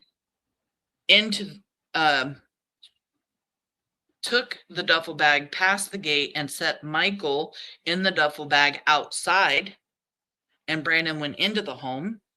He also said that Michael was still alive. He saw Michael wiggling around in the duffel bag when Brandon Shirtliff was carrying it into the house. He also says that he didn't go into the house, but Brandon said that he did. I do not believe that they have found this Marlboro duffel bag.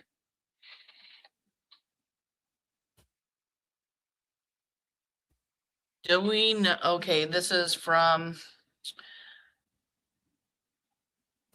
Leonami for Love. Do we know how long Michael was with them? Also, did he give to Wandra home, or was he? I'm not understanding your last question, but do we know how long Michael was with them? Stacey Wandra is saying that Michael was kidnapped between 6:30 and 6:45. The GMC red truck was seen on CCTV camera with Sarah, Stacey, and Brandon in it. And that's when they were transporting Michael to Cuna. So Michael Vaughan couldn't have been at the Wandra's home very long. 20 to 30 minutes tops.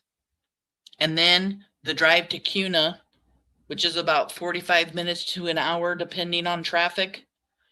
And Then, of course, Stacey Wander changes the story again from Michael was wiggling around in the duffel bag to he believes that Michael had passed before they got there.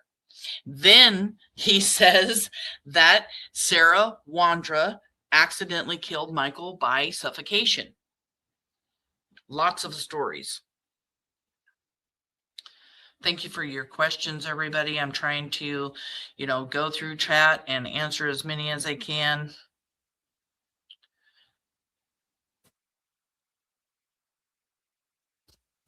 Sickos, justice for Michael. Drove by, they could have stopped and let Michael Vaughan go, but no, Hartz had no intention of stopping their plans, in my opinion, not yelling, I'm just making a point. And that's okay. Make your point, girl.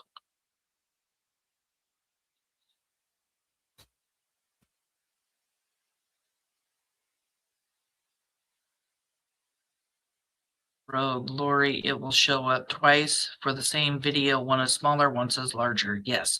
One is vertical, one is horizontal. Antisocial personality disorder, aka psychopath, sociopath. Exactly. We've talked about this many times. Many times, Kelly.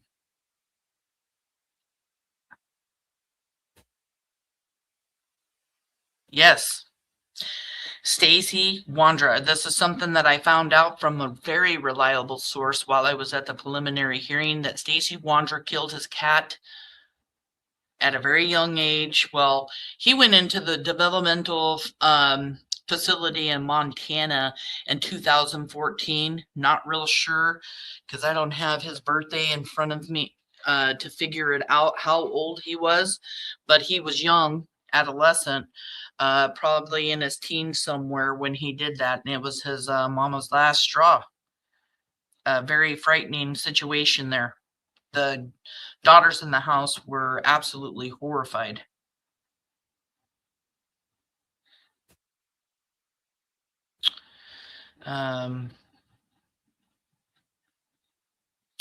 Yes, out and about 24.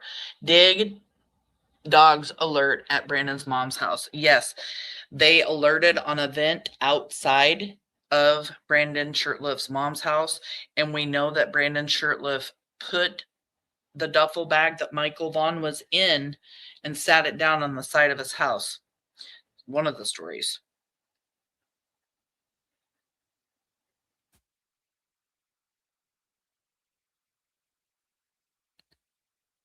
Is it true some are saying Sarah may be involved with other murder cases?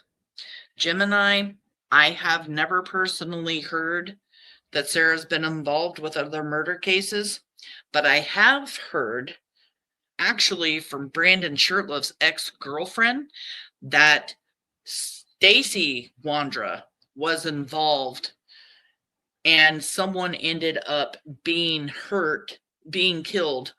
It was somebody that Misty hung out with, and I believe Misty even said that law enforcement had to talk to Stacey about this incident. Do I know that this happened for a fact? No. Did I hear about it? Yes. Do I believe it? I'm not sure. That's what I'm going to say to that.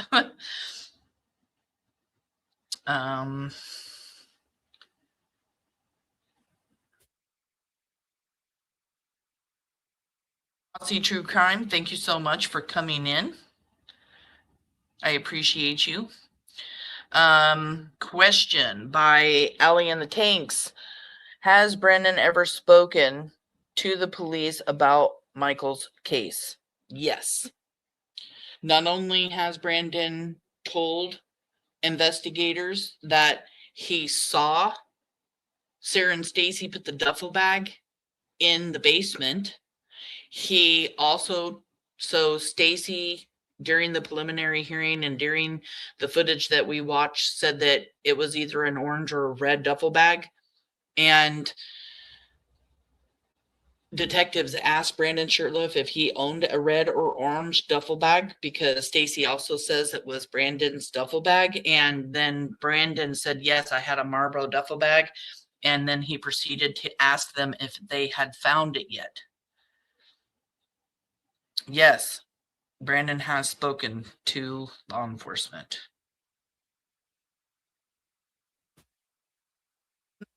You hype shorts, Ashley. Maybe it doesn't hype shorts. Maybe it's just the lives.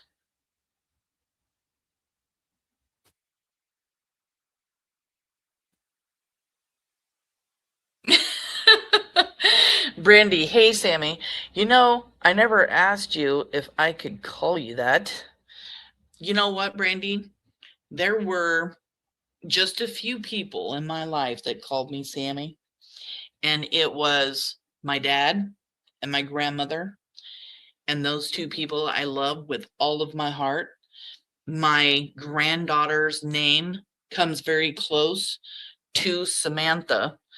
And I call her Sammy because it reminds me of my dad and my grandma. And you, my love, can call me Sammy any day you want. I was also called Sambo by my dad all the time.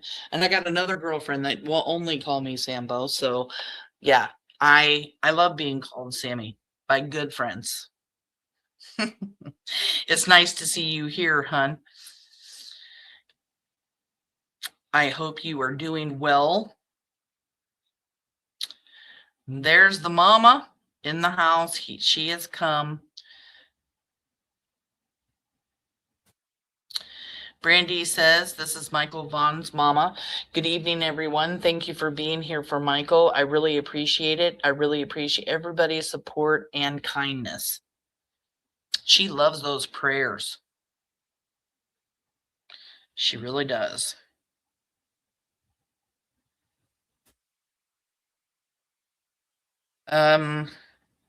Sending prayers to the Vaughn family. Everybody's happy to see Brandy in chat. I'm trying to get to more questions. Put a Q in front of your questions if you want. It will help me get there faster. Rogue has a question here. Did any of them have iPhones? And how crazy that Stacey was always ordering new phones. They were selling phones, getting rid of phones. I mean, and this all started right after Michael Vaughan's abduction. And I'm pretty sure that they did have some iPhones, because I remember Stacey did some scam or something, buying a bunch of iPads, and was it iPhones too? I can't remember, so don't quote me on that one. But he bought a bunch of them after getting a loan, purchased them, and then went out and tried to sell them for way, way, way more than he actually purchased them from. So I'm pretty sure they did have iPhones. Brandy says, so many of you around the world have made these past 4.5 years a little less unbearable. Monkey is loved all across the world, and his face has been seen as well. And they're sharing, Mama. I had them sharing some stuff at the beginning of this live. The prosecution mentioned items being tampered with. Were their phones included? Yes. SIM cards got destroyed. Messages from their phones were deleted. They even deleted stuff off of their social medias. They sold furniture. They let their truck get repossessed even though it had been cleaned. The Lexus had cadaver dogs hit on it. And I just shared here recently that just 3 months after they went to the Wandra's home in November of 2022, their car was sold to a registered offender. They have gotten rid of a lot of evidence, and I have heard through the grapevine, but have never been able to verify whether or not it's true, that all the footage, because they had like security cameras at their house, that that was not there for that day. And since I was able to find some footage, I did ask that question in a short, like, what happened to the footage from July 27th of 2021? But yeah, their phones were included in information that they had taken from them. Chuck Anderson's granddaughter says, very good to see you. Hope you are feeling better. Emily, oh wow, the audacity, especially after Stacey is going on trial. Brandy, you were in my thoughts, sending strength. I know she's looking through chat, looking at all those comments. I'm going to still look for questions. Michael's case makes me cry really hard, but with justice coming makes me smile. God got his back, and I am praying for Brandy and her family.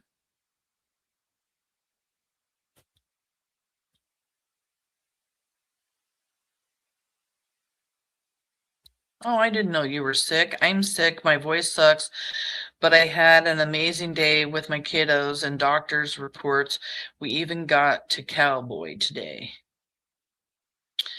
Cowboy is a restaurant, I do believe, because we almost went and ate there while we were there, if that's what you're talking about. Yes, even burner phones can be traced.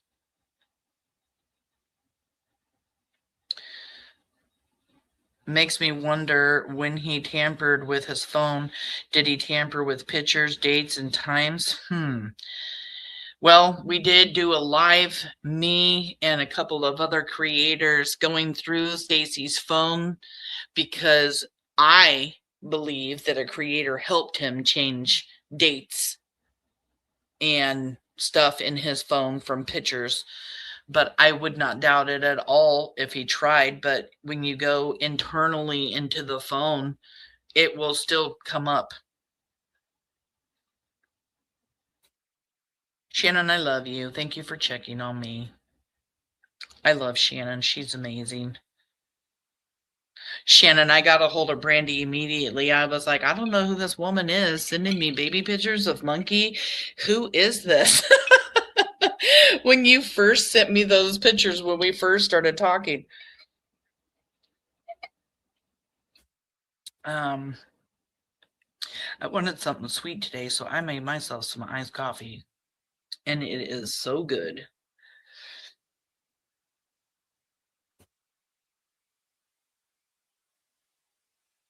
Wait, Sarah's parents are done with her? I don't believe that.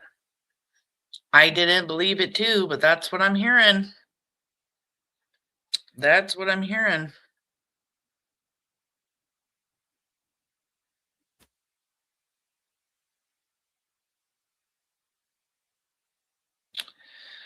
I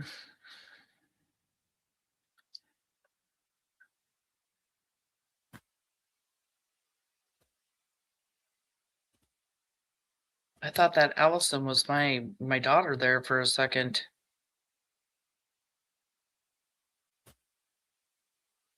Yes, please avoid using any other creators' names in chat, please. We're just trying to stick with Monkey. He's our focus. Love, peace, forever, the Vaughan family. Thank you guys for coming in. You are appreciated. Monkey's army is strong.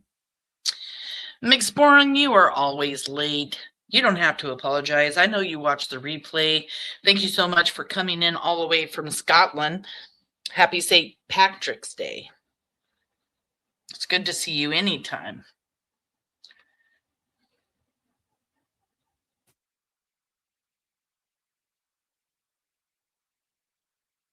All of them ran up under their mamas, and Adrian ran up under his sister in the beginning. Yeah, and then his sister don't want nothing to do with him anymore, because she knows what a piece of shit Adrian is.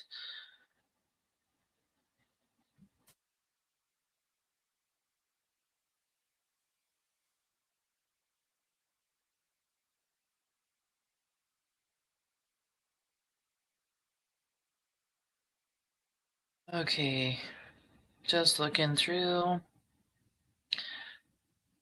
I love those pics with Brandy and Michael where she has sunglasses on her head and Michael in the green coat. It's one of my faves too.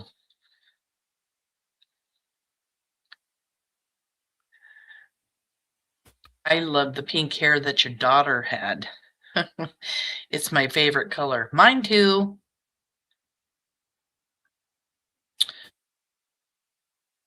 What cities are they in? A Facebook tagging campaign of cities and counties could start.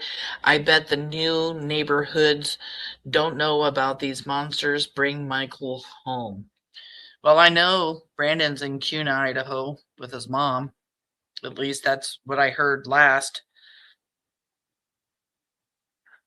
Have there been any updates on Adrian's location? The last I heard was when he was in that bus. And I can't remember when that date was. That was the best camping trip ever. It was perfect weather. He had an amazing spot that had a little bit of the river that went through. You can see behind him and just behind the bushes. Those are my favorite pictures. I use that all the time for my thumbnails. He's smiling, he's happy. I just love, love, love those pictures of him.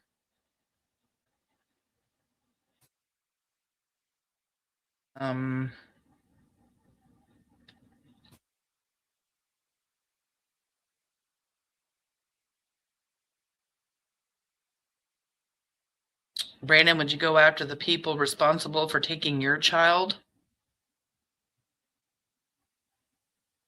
Do the right thing. If you walk behind Michael, right behind those bushes is a huge beaver dam. Shh, we only walked out on it just a little ways. Of course, I didn't have my camera with me. Oh my gosh. That would have been so cool to see. We've seen lots of beaver dams when we take our kayaks out around Silver Lake. It's like right under Mount St. Helens here in Washington. And they have like this little wildlife refuge, like 2.5, 3 mile loop through a slough. And we see all kinds of cool things in there when we're kayaking.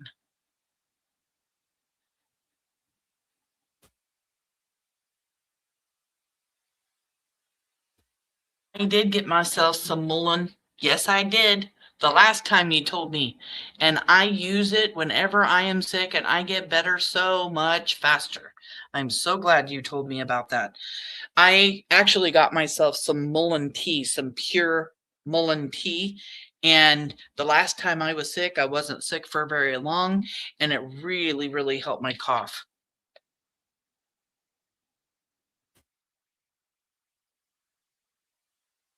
Brando isn't scared, not even dudes seeking prison husbands. General will pop for all of them. Under your scars, get yourself some mullein tea. Mullein tea. I'm so sorry you're sick. I hate being sick. It's the worst. You know, there are 2 things that I hate more than anything besides these 4 suspects. That is being sick and car trouble. Don't let anything happen to my car because I will freak out. Car trouble sucks. It's worse than anything, and I just do not like being sick.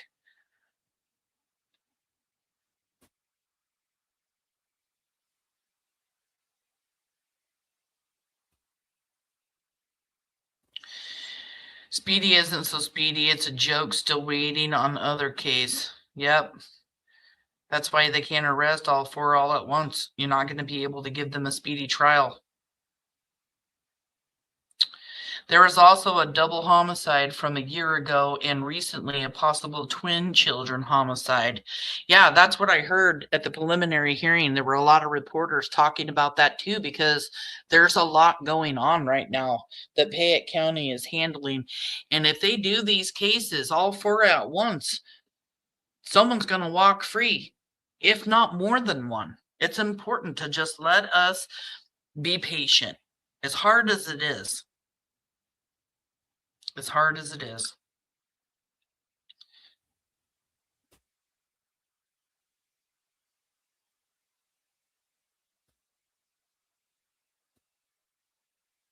Thank you guys all for being part of Monkey's Army. I know you're very much appreciated.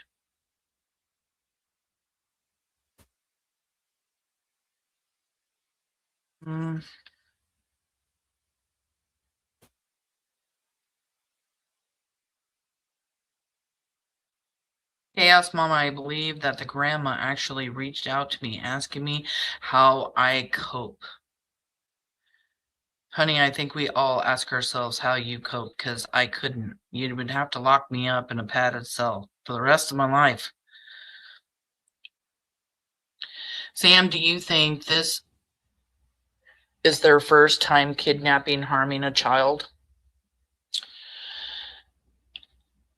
I don't think it's the first time that one, if not two of them, have harmed a child, no. I know some things that I have heard through the rumor mill about Stacey and Brandon. I know that Stacey did horrible things to his sisters when he was living there at the home. I've heard SA and other things. Brandon Shirtliff has been accused in the rumor mill of harming young boys. Do I know if these things are true? The one about Stacey? Yes. The stuff going around about Brandon? No, I am not sure on that.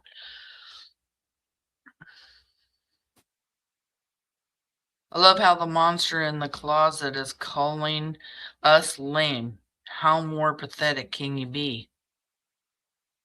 Yeah, the one that just, is a coward. Like, Brandon, Adrian, if you guys got questions, it's a Q&A. Come on in. Prove to me that you've done nothing. Prove to law enforcement that you've done nothing.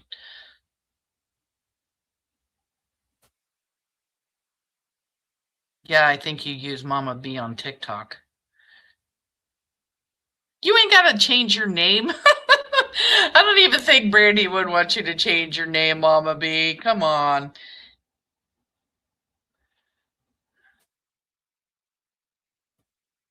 I like my handle now, she says. Let's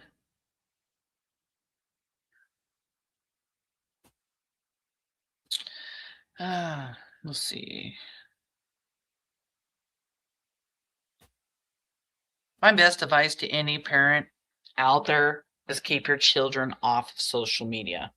My personal opinion. I have 6 grandkids.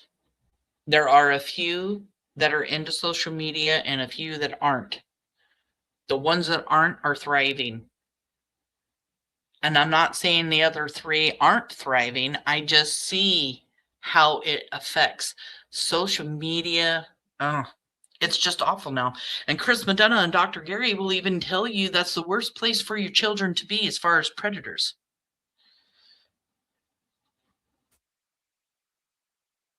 Trophies function as a linking outlined in profiles by predators of violent crimes tied to gratification, superiority, power, reliving. Interesting read. Yeah, I see you. Thank you for coming in. Yeah, watching that true crime thing, it just dawned on me, like, oh my God, they had pictures of Michael. And knowing that it's a trophy, and, again, I always refer back to Kyron Horman case because he's so near and dear to my heart, but even Terry Horman and the stepmother of Kyron Horman takes this last picture of Kyron standing in front of his tree frog picture and says, Oh, you mean the infamous picture that I took of Kyron? It's the one that was passed all over after his disappearance. And she likes that. It's like she's getting credit for something, even though she and her friend Dee Dee Spicer are responsible for his disappearance. It's sickening.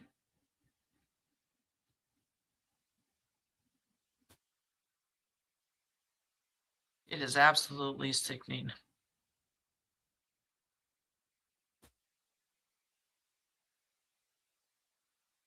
He asks Mama every single minute his energy and love with his big, beautiful personality. I'm telling you what, you guys, if Michael's personality, as I've been described, is anything like Buggy's, which I have been told she's just like her big brother. Wow, that's a lot of energy. Just saying, a lot of energy. Buggy is so high pitched, she just goes. I mean, there were 3 adults, 4 adults all hanging out, and she was wearing us all out. Every single one of us. Adrian likes young ladies, right, Adrian?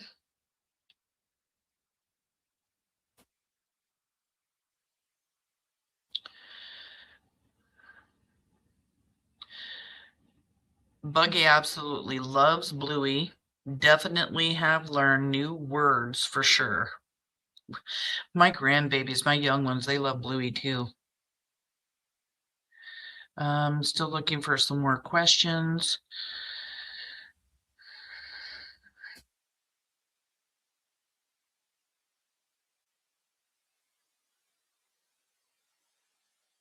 If I remember correctly, did they hawk in a laptop? If so, wonder what was on it. Were they getting rid of evidence? Just my thoughts. They went to a pawn shop, and I believe they were purchasing things with, God, was it purchasing things or pawning something? I actually cannot remember. I cannot remember if they were pawning something, because I know I did ask Brandon Shirtliff if they went to a pawn shop that day. He said yes. He didn't want to answer who went into the store, but at another point when I talked to him the day before, he told me him, Adrian and Sarah all went into the pawn shop. Yeah, I don't know if they were pawning something or not.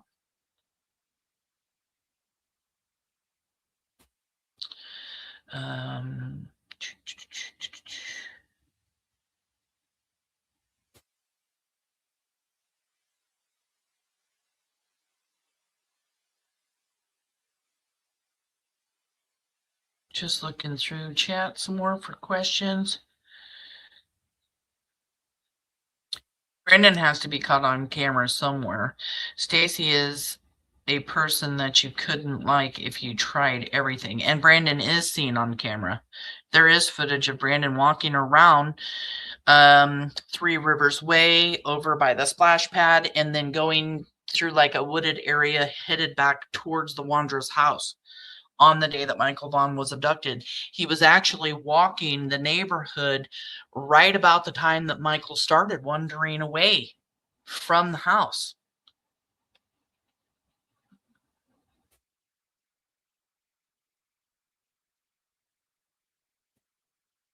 A weasel, how could they?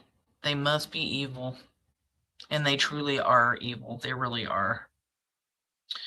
ICU has a question. I wonder if Stacey ever started fires or wet the bed. I did hear that he wet the bed. I know that, but I don't know anything about fires.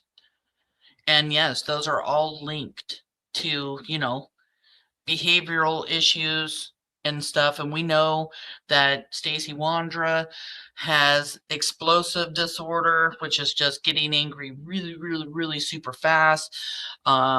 Fetal alcohol syndrome.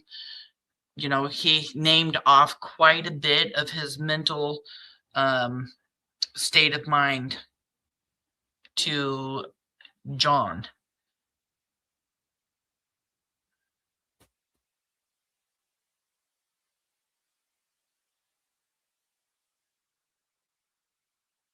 Like purposely taking a cat's life, doing something nefarious, and the cat passed away. I wonder either way. Oh my God. Yep, it's pretty disgusting. Why did Brandon mention filming car crash video? Very strange lie. Well, when I talked to him on the phone the day before having him up on panel, he told me that they did do a car video, but he says it wasn't that day that Michael Vaughan was abducted. He said it was a few days before.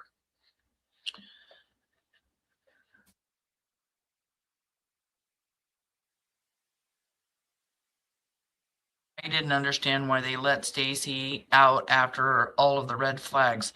I think that they hadn't finished getting everything they needed put together as far as the district court or a district attorney getting all the court docs and everything all ready to actually make that arrest.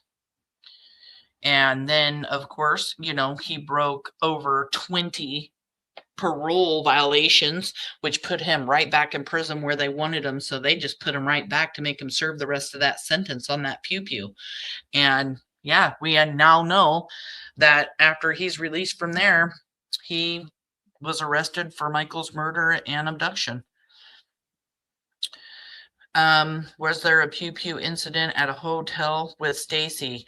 I thought I recalled it being said. Yes, there was. And I believe that he did get in trouble for that. And then there was a whole hotel incident with Brandon's ex-girlfriend too. All of that kind of went down into a hotel. But yes, on a separate occasion, there was an incident at a motel having and involving a pew. I'm not sure if it was Stacey that had it or somebody that he was with, but there was definitely some stuff going down at that hotel.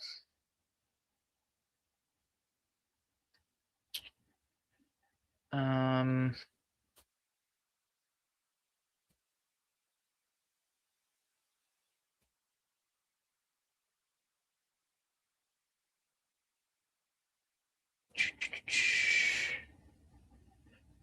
still looking for some question. Yep, Stacey did talk about the duffel bag all over the YouTube streets. He even said it wasn't big enough to put a person in it when wasn't asked, and Brandon Shirtliff said the same thing.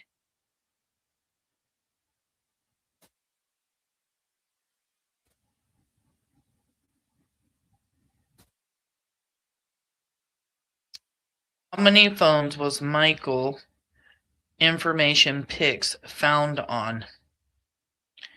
I know that Stacey Wandra had pictures of Michael on his phone. I don't know if Sarah or any of them had anything of Michael's on them. I only know of Stacey's, and I know that there was a few on Stacey's.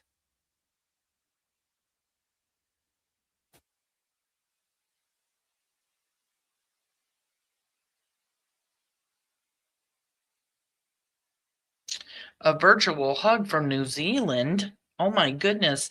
Sixth Sense Melia is from New Zealand. Michael has reached around the world. Butterfly Kisses, thank you for coming in. Says, my prayers are with you always. What a beautiful day or boy Michael is. I am almost sure that when Stacey sees you, he sees Michael because he is your mini me.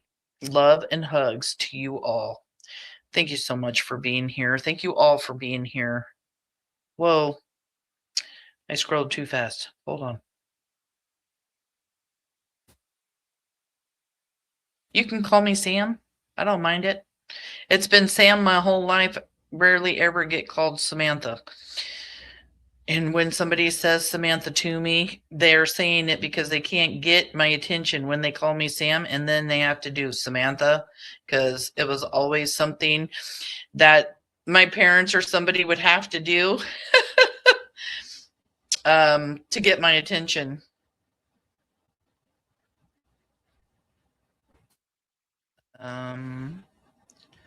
Looking.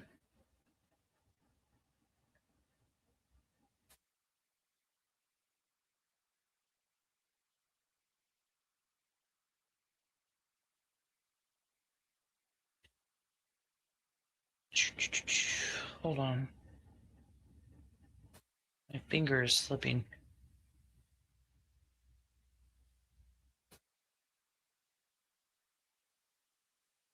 Sam, have police looked at the vehicles in, what is this, infotainment system? I don't know. I have no clue. I am not privy to that kind of inside information. I just know how to answer the questions, general questions. Maybe selling the phones is a target on Facebook, Craigslist, targeting other children, in my opinion only, my thoughts only. Maybe could have been they were on Facebook, they were on Craigslist, they used many apps. Sarah and Adrian were using Snapchat apps and other apps to make fake profiles with using young girls as and women's faces to catfish and that kind of thing, or to scam to make money.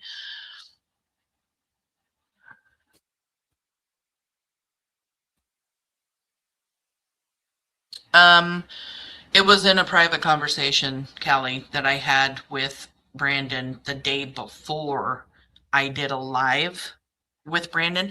I think I did share that with him though, but he did say that they did one. It just wasn't on the day that Michael was abducted. Can't Ellie get the things on phones through the company they had? I thought that is how it was done, even if they destroy them. Ivy, thank you so much for the question. I believe if they have the phone, they can. If they know what, cell phone places they're using, whether it's Verizon wireless or whatever, I believe they can request, because you have to fill out a report and request those things. And again, that may be just information that they have in this 20,000 pages of evidence and discovery. But that's also, not privileged information for us.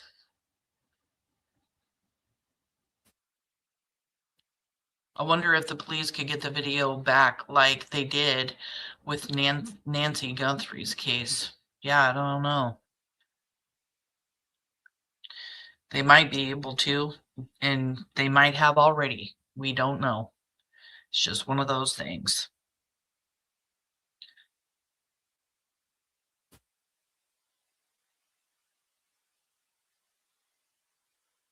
Adorable pictures. Thank you. You are welcome, Brandy. I'm paying. Uncle Google will get them. Sam, can you explain the scam on Craigslist in full detail before Michael's abduction? The scam on Craigslist. I know that Stacey Wander purchased a bunch of iPads, and he got a loan from a bank.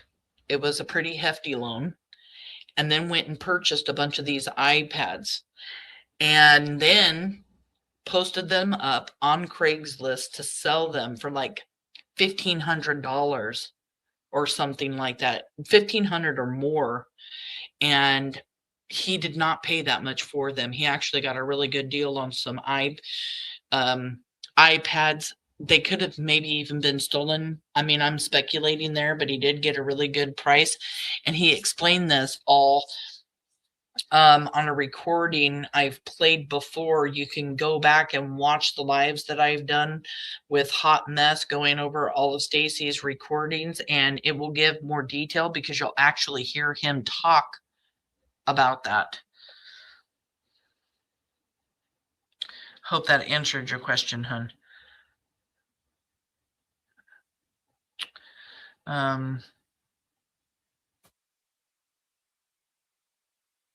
Oh, where did everybody go? Well,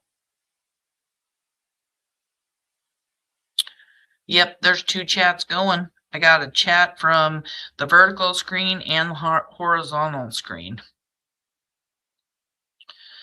I don't know if you guys see two. I only see one.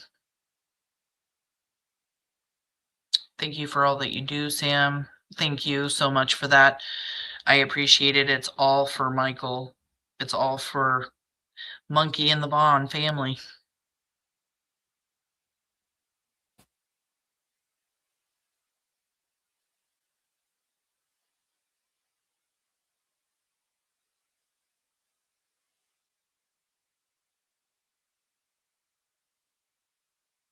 Little Kimmy, thank you for coming in. Happy St. Patrick's Day. Watching the Michael Vaughan case from Tennessee. Thank you for being here. Love me some Tennessee.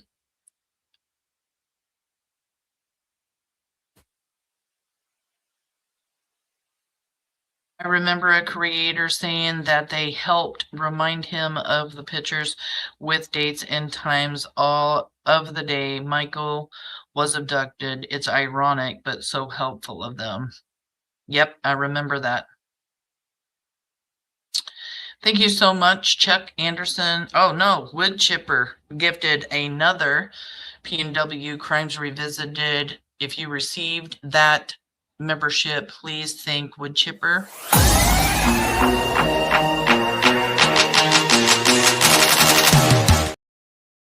I appreciate you so much, Wood Chipper, for everything you do.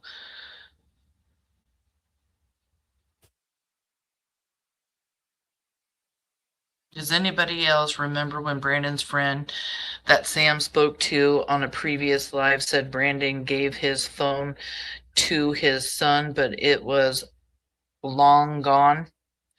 Yes, I do remember that. That was actually a phone that Brandon had. So right after Michael came up missing, Brandon got a new phone, but he kept his old phone. And it was Dan Guthrie that said that he had found a phone in a duffel bag, not the duffel bag we're talking about. I guess this duffel bag had just like a bunch of Brandon's stuff in it sitting in the back of the truck.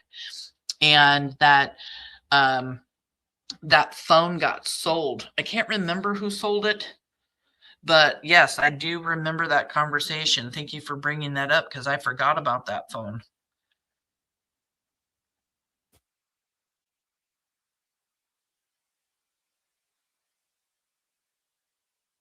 Hasn't Brandon trafficked before? We know for a fact that he has trafficked, I will say math, but not math. It's another word for rugs. And, you know, look at this case. If it was Adrian's idea, like Stacey says it was, to sell Michael, then I absolutely positively believe 100% that he's been involved with trafficking before. I do know that he has tried, and I have shown the video here, that while he was in Fruitland, he tried to get one of his friends to let him use her picture so that he could make some money and some cash and make a fake profile and do some scamming, and then even asked her if she would be, like Brandy says, a lady of the night for him. And she was kind of like, hell no, no. So yes, he's been involved in a lot of weird crap like that. That's for sure.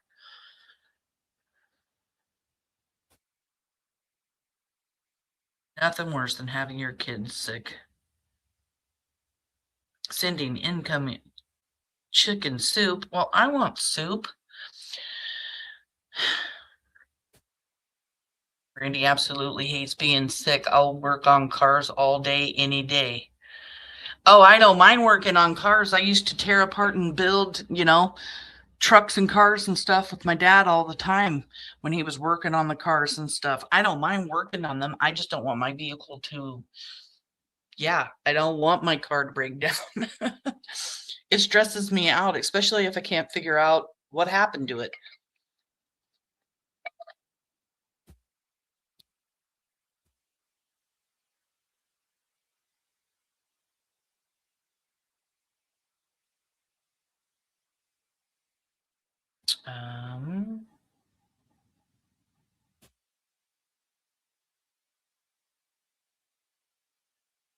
Brandy says there is nothing in the world that I hate more than these 4 suspects. Right? God, I am far behind in chat, ain't I? Just trying to get everybody's question. What is the only time Stacey said something about giving Michael insulin? Beautiful disaster. That is a great question. So we heard at the preliminary hearing that Stacey Wandra talked to inmates that he was with in prison and told them that they used insulin on Michael. Very unfortunate, especially if it's true. We heard Brandy say in a news report that, Michael would have just fallen asleep. But yeah, that is where the insulin thing came from, was the preliminary hearing. A lot of information came from there. And it was actually one of the questions that Brandy asked Stacey Wandra when she questioned him right here on Missing PNW. She asked him if Sarah took insulin, and he said yes.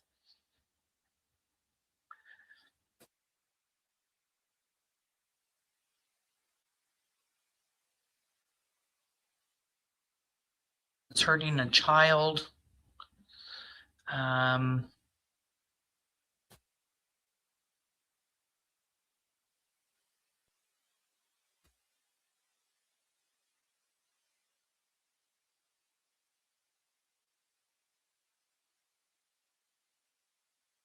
Is there any way to get a gift to Brandy? You would have to discuss that with Brandy. I have a lot of people that ask me for her address. I'm just not comfortable giving out. I don't do that. I never know who it is behind the message asking. So that's something that Brandy would have to share. Sam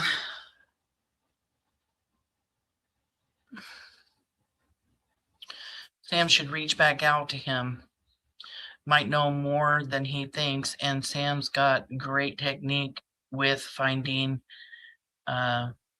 discrepancies. I have actually just got a message not long ago from one of the gun threes, and I have been chatting a little bit. So were they stalking Michael? We don't know if they were stalking Michael. Michael wasn't out, of the house playing by himself all the time. This was just one of 2 incidences where he wandered away from the house. And the first one, he wasn't really by himself. He was following his brother.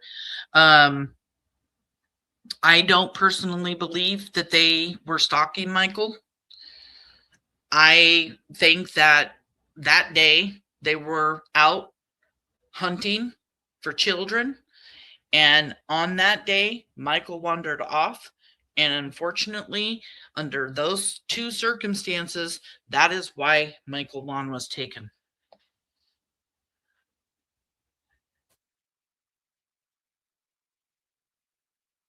Michael's spirit really lives through Brandy. When I look at these pictures, I see this. You believe the unbelievable bond that goes beyond words. It is so true. It really is.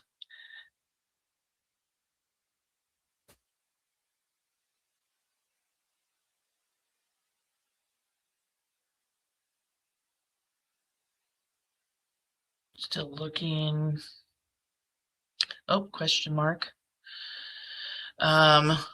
True Crime Tribe, where do we find the trophy thing you watched? What did Tina tell the news station? Tina Marill said that the cadaver dogs hit on her leaky toilet. Mountain Search and Rescue came out and said that dogs are not trained, cadaver dogs are not trained to hit on human feces. And when the true crime show that I watched, I don't know the name of it. I watched it last night. I could get back to you on that and even put it in the comment section, either from this live or just put up a post. But yeah, I don't mind sharing that with you guys at all. It was very, very interesting. Dr. Gary Barada, I can't ever say his name. Dr. Gary's book about serial killers is also a good book.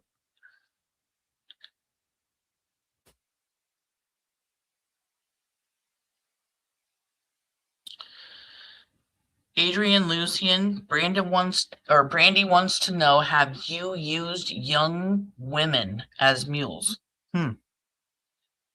We know he has. He knows he has.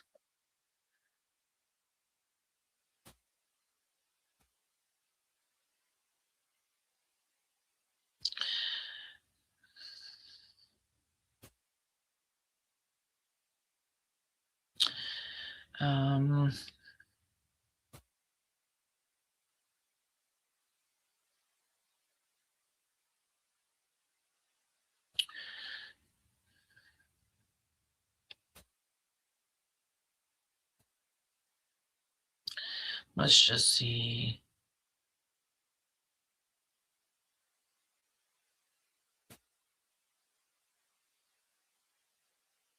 Just looking. There's a message for you, Adrian. Police cars coming after your ass. Coming after both of you. If you really think that the both of you aren't going to be arrested, you're so mistaken. It's never too late to turn yourself in. If you know what you did is wrong and you are feeling guilty, go to LE. They ain't feeling guilty. They show no remorse whatsoever. We're doing a car video for Adrian Lucian's video, music video, because Adrian Lucian thinks he can rap, thinks he can do music. It sounds horrible. When did Adrian Lucian come into town? Well, let's just see. We have Stacey Wandra that says a week prior, 2 weeks prior, 3 weeks prior, a month, a couple months. We have Brandon Shirtliff that says a week before, 2 weeks, 3 weeks, 1 month, a couple months. Then we had a guy that was up on Justin at Clutch Them Pearls panel say that he saw Adrian Lucian in the spring of 2021, months prior to Michael's abduction. We've heard stories that Adrian Lucian was found behind a dumpster by Sarah Wandra for a taxi run, and she brought a stranger home. But we've also heard that by Brandon that Adrian Lucian flew in, and other people are saying that he flew into Idaho. Adrian's excuse was that he came to Idaho to meet his son, and it's the first time he had ever met his son. But then he goes to Nampa and goes to Applebee's and sees his son one time in all of the months that Adrian was there. And yeah. So that was a hard question because there's so much in that one question. When did Brandon or Adrian come? Who was the redhead Adrian was involved with in using pics to troll on media platforms? Okay, let me find it real quick, you guys. I have it in a short. Just give me a moment and I will find it. I can't give out her name if that's what you're asking me for, because I'm not going to do that. That's why we've actually blurred out. I do know that she was the daughter of a very a political man over in Ontario. Let's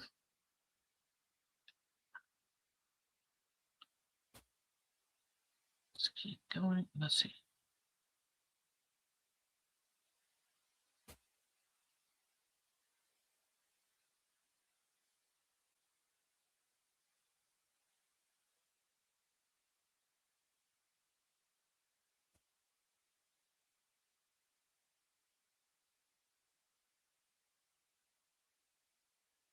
It'll take me a minute. I made that short a while ago.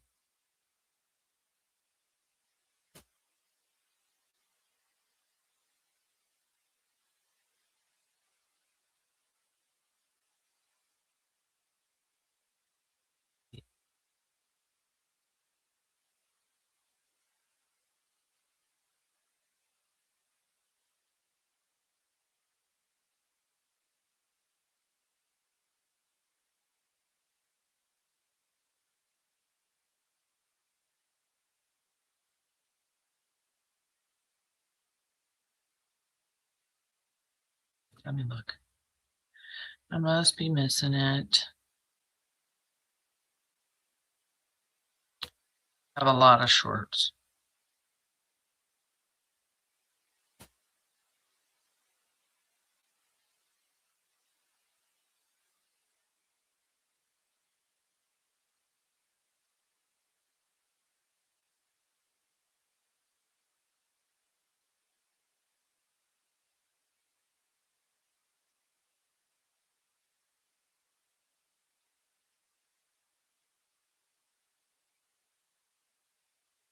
Still looking for this video because I do have the information.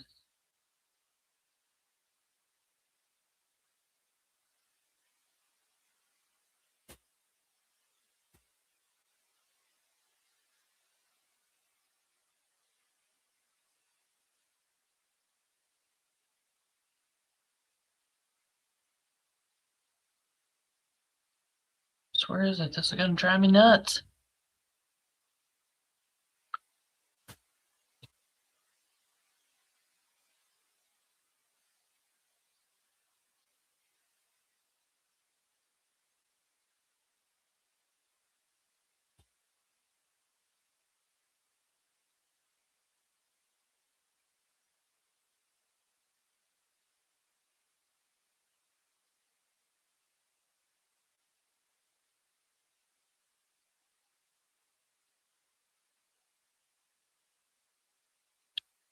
I'm not having any luck finding it.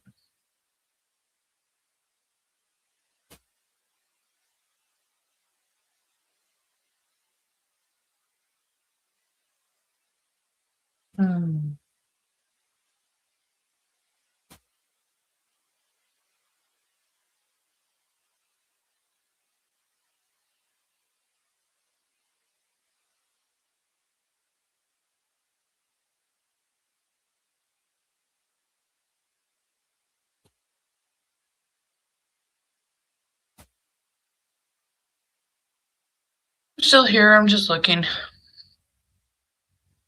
was a while back ago, I think.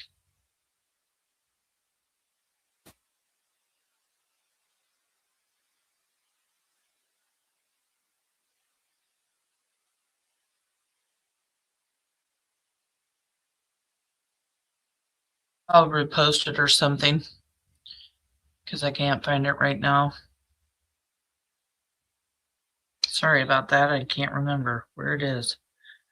Oh, wait a minute. Maybe I have it in here. Could be in my computer. Still.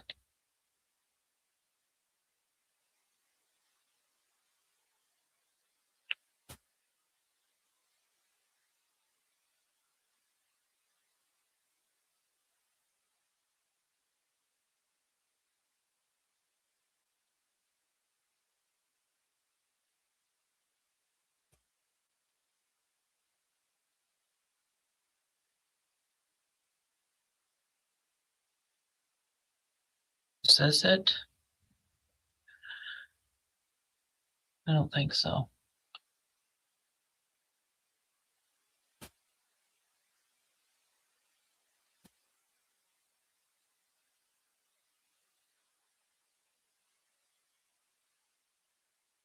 This does talk about Adrian's scam, so let's throw this up here. I don't know what her name was verbatim, but she had drove a gold Cadillac. And she was just this preppy girl, like super young. I don't know. I think she had like red hair or something, but like just preppy, you know, like had everything given to her. This is the girl right here.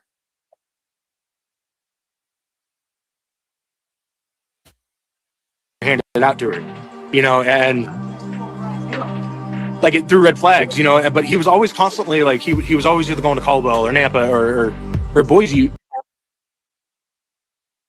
Says really a chick threw red flags, but not the things Adrian was into or the real reason you had him stay with you. But every time he went, it was he claimed to go see a female, and sometimes it was the same female on different occasions. But he was like most of the time he wasn't home during the day. He was always out trying to, you know, get with someone. More about the scam that Adrian was trying to run, isn't that a scam known use for human trafficking? So I don't know, like I said, I don't know anything other than that he had approached it that night and I shut it down. Adrian Lucian approached it that night. So whether he was doing it after, like behind my back, and if Sarah knew something about it, then that's like between them. I cannot speak on that. Okay, so you don't know if Sarah met any of those men? No, and like I would have been like, I shut that down when she had approached that initially. When she approached it, Sarah Wandra. What did Adrian, unnamed friend Emily, have to say? Our messages. He was most likely in and around Fruitland. I don't think I was with him that day, although I did hang out with him a few times that summer. I don't think like more than 4 times, she says.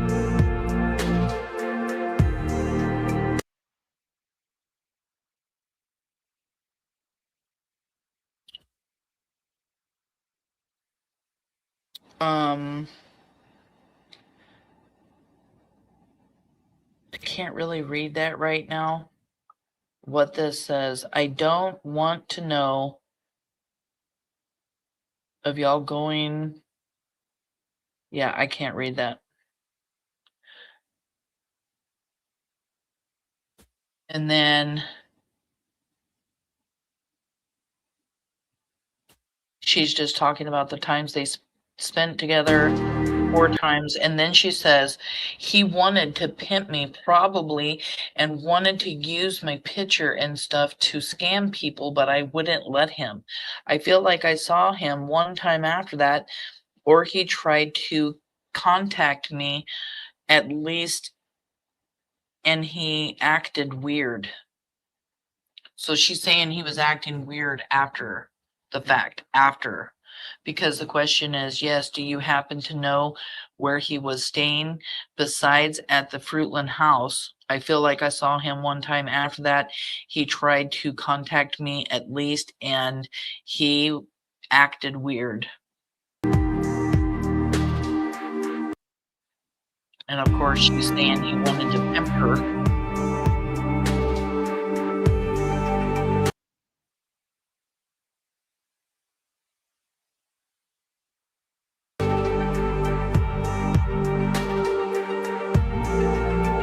Indicative of human trafficking.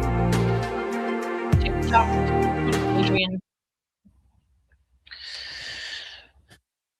Sorry that took me so long to find. I knew I had it somewhere. I did do a short too. I just didn't know it didn't have her face on it. All that it takes, I appreciate you going over all that information. It's important. It really is important to me. I've tried it for so hard for so long to keep Michael in front of everyone's eyes. Yep, share, share, share. I wonder who else has been talking to in prison and what he has told them. Well, we know he told them about insulin. Brandon in the crawl space too. They just couldn't help telling on themselves. Yep, Brandon wouldn't stop talking about the crawl space at the Wanderer's house, and the cadaver dogs went down in that crawl space, but because of that cat urine, because they just opened up that door and let them all go down there to piss and shit in it, nothing was found. Did I hear something about using insulin on poor monkey? Yes, I just answered that question. Stacey Wanderer said that, well, inmates. He told inmates.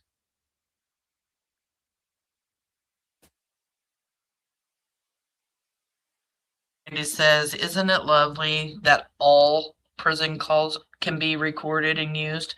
I think that's nice. Yeah, because they can't shut up. Sarah and Stacey can't shut up.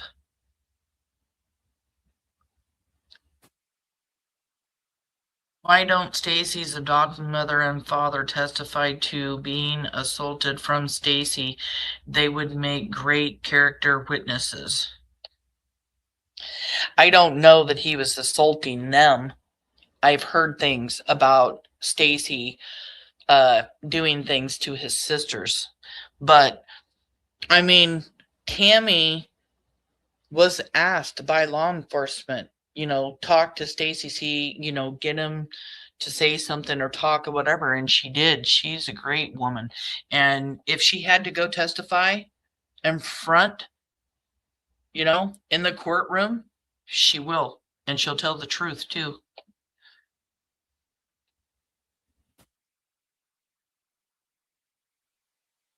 Did you ever see that writing that Sarah had? She had wrote boy and marked it out. It was a notebook paper anyway. That was strange. Yeah, and she was also writing all over herself with like Bible quotations and everything else. But yeah, she took a lot of notes. Her mom actually keeps a journal of everything.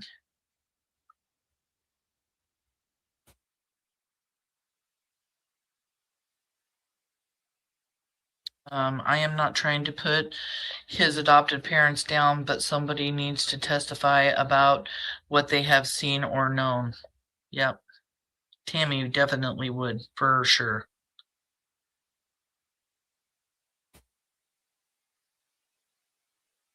Cuteness overload on the ice cream and hairs. Thank you for showing the pictures. Let me just throw those back up, actually.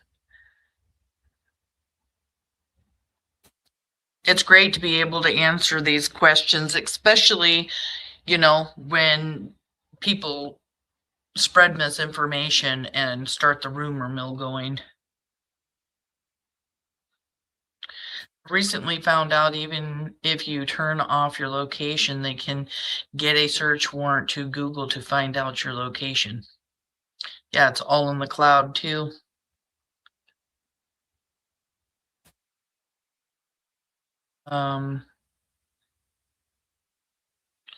Yeah, the confession footage with Stacey Wandra and his mom is out there. You can find it, and we went over it right here at Missing PNW. They had gotten new SIM cards, and Sarah, I remember correctly, said she didn't remember any passwords, so that might have hindered Ellie and how they get phone information. I'm pretty sure they got those passwords later on.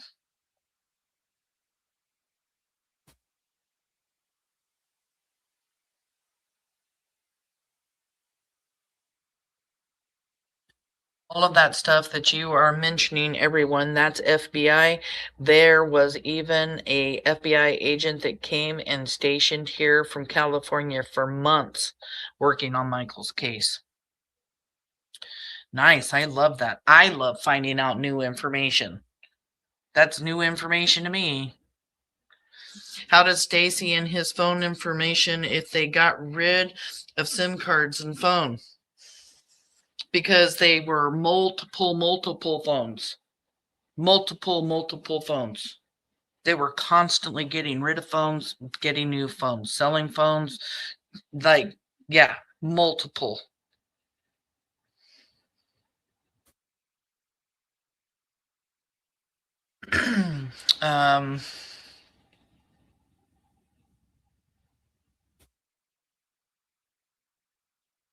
Reminder, if you have not hit that thumbs up button, please do so. Give it a boost. Was on the phone when I stalked him. There was a strange man walking in the neighborhood. I was headed to the police department anyways. I don't know what y'all are talking about. That's weird. My daughter had to call me the other day and tell me she thought she was being followed in the grocery store. She had her 2 girls with her. If anybody ever has that circumstance with your grandbabies or your children, and you think somebody is following you inside the store and you don't want to leave, you can get somebody, you can have them take you to your car, and you get in your car and you drive straight to the nearest police department. Don't ever go home.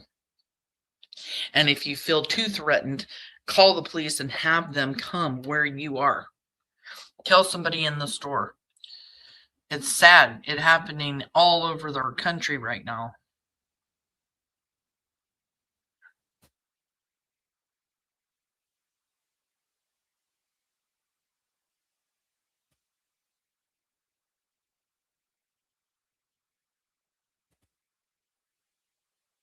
Oh my gosh, I'm so sorry. Under your scars, I'm coughing like crazy. 2 weeks, chest, sinus, across the legs, fast. Oh no, that is a bad getting sick. 2:22 a.m. McSporin, you must be tired. I know I have some late night phone calls with some of my girls right here though, and we can go on and on and on till sometimes 3, 4 o'clock in the morning.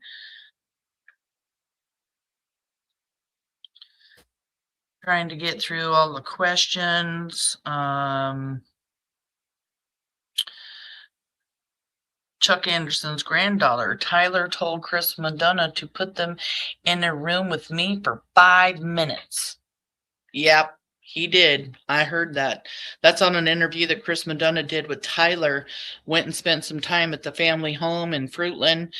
And, you know, after it, I mean, even before that, I knew Brandy and Tyler had nothing to do with Monkey's abduction. I knew that in the bottom of my heart. I knew it 100%. You could tell by everything that was being said, how law enforcement said that they were cooperating with police right from the beginning, how they all call each other family, how Brandy was even telling, you know, everybody in Fruitland police department that Michael was their son too, because they looked for him so hard and spent so much time. These officers are wanting justice just as much as the family. And after this interview with Chris Madonna and Tyler, he breaks it down, the timing. When he noticed that Michael wasn't around, what did Tyler do? Well, Tyler, you know, looks for him around the house, can't find him, gets in the van, drives around. He's looking for Michael. And Chris Madonna flat says that, you know, you had no time.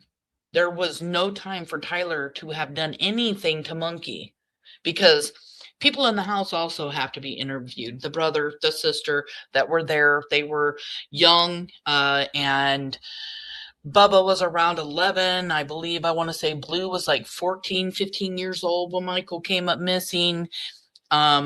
So law enforcement had to talk to them, ask them, what about last time you saw Michael? So the timeline gets created, and then they can tell, okay, there's this short window, and this is when Michael left the house, where he wandered around. And this is the time we see the GMC truck leaving at 7:08. So there's just this moment here. And when Chris Madonna broke it down, there was just absolutely no time that Tyler could have ever hurt Michael and then done something with him. Like, no, didn't happen. And I think Chris Madonna did a very good job of showing us that there was no time. And that he didn't. What Tyler has been through, after all of this, being the parent that was watching him when he wandered away from the house, he's never going to forgive himself.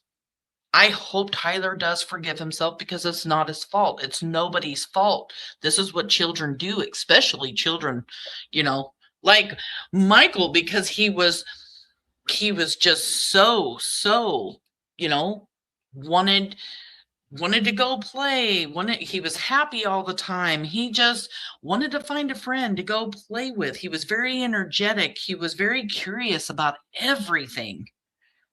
And that is the reason why Michael wandered away from the house, out of pure curiosity and wanting to, you know, hang out with friends, find a friend. Can I send something to a store or something she goes to so she would receive it? I understand privacy issues. I just wanted to make the family something special. Maybe send it to Albertsons. Honey, I can't answer any of those questions. So Brandy, if you see this in chat, yeah, I don't know where you could send it. I appreciate you wanting to send something to the family, but I just can't give out any information or tell you where to send it to them. Sorry about that.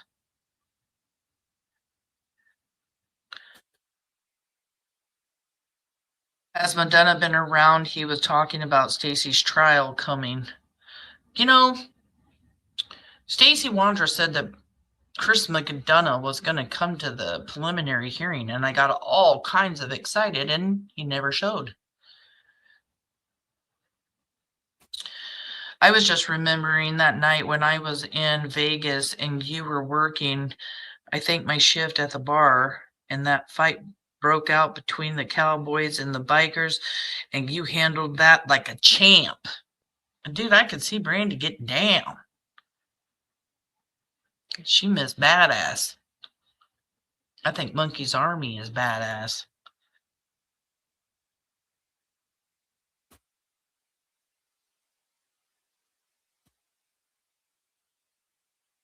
Brandy says she got blood on her damn champion Cubs jersey. That was really what made me mad. There was bodies everywhere. Oh my God. I've never seen someone's face split open so quickly.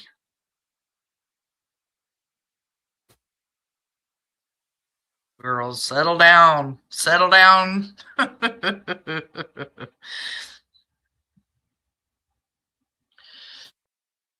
Adrian appeared in court in California prior to Michael's abduction. Brandy tried to squeeze that information out of Stacey Wandra because we do know that Adrian had a court hearing that had to do with domestic violence just a couple of days prior to Michael's abduction. Did Adrian Lucien go to California? I don't know.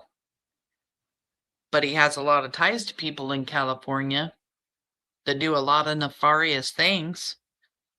Could he have done like a FaceTime court thing? Possibly. I don't know. Me and Brandy actually talked about this about a month or so ago, because I was asking her. I think it's the one and only question that I've ever asked Brandy about Michael's case specifically, because I was trying to confirm some information. And yeah, we don't know if Adrian Lucien actually, went to California in person, or maybe just did a video chat, or maybe he didn't go and he got a warrant for his arrest. But apparently there was a court date scheduled for him to be in California for domestic violence.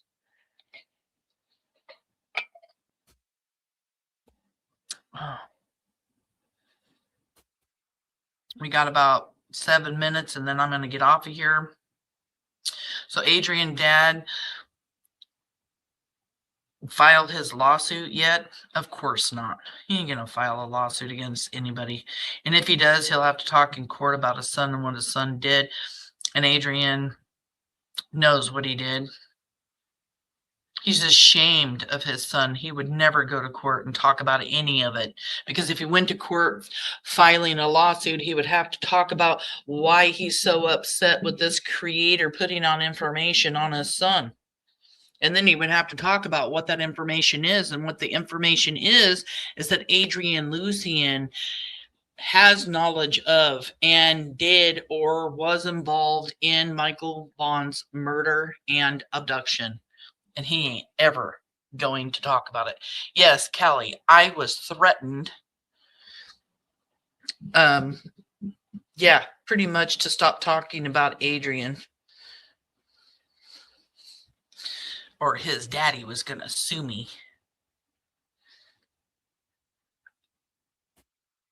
And other people, I should say. I am on replay, so I am a bit late. Why would Brandy ask about insulin, as I had never heard that before? Well, Brandy probably heard that, Stacey Wandra had told an inmate that they gave Michael insulin. So she asked him if Sarah took insulin, because usually it's only type 1 diabetics that have to take insulin, and Sarah was a type 2 diabetic. Michael was not. So you give a young child too much insulin, and there's only a few things going to happen. They are either going to go to sleep for a very, very long time as blood sugars will drop. They could go into a coma, and they could pass. But that is why Brandy asked him, is because there was mention of him blabbing his mouth.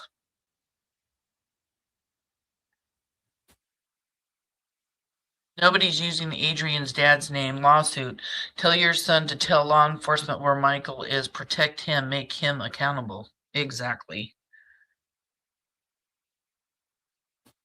Yeah, he should try it, please. He will never do it. He will never do it. He's so ashamed of Adrian.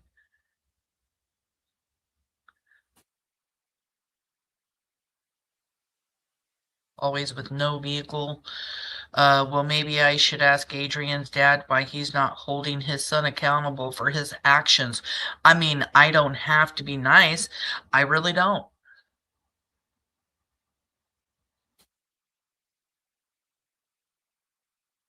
Woodchipper gifted another PNW Crimes Revisited membership. If you received that membership, please, please thank Woodchipper. Thank you, love, for all that you do. Let's do a little dance.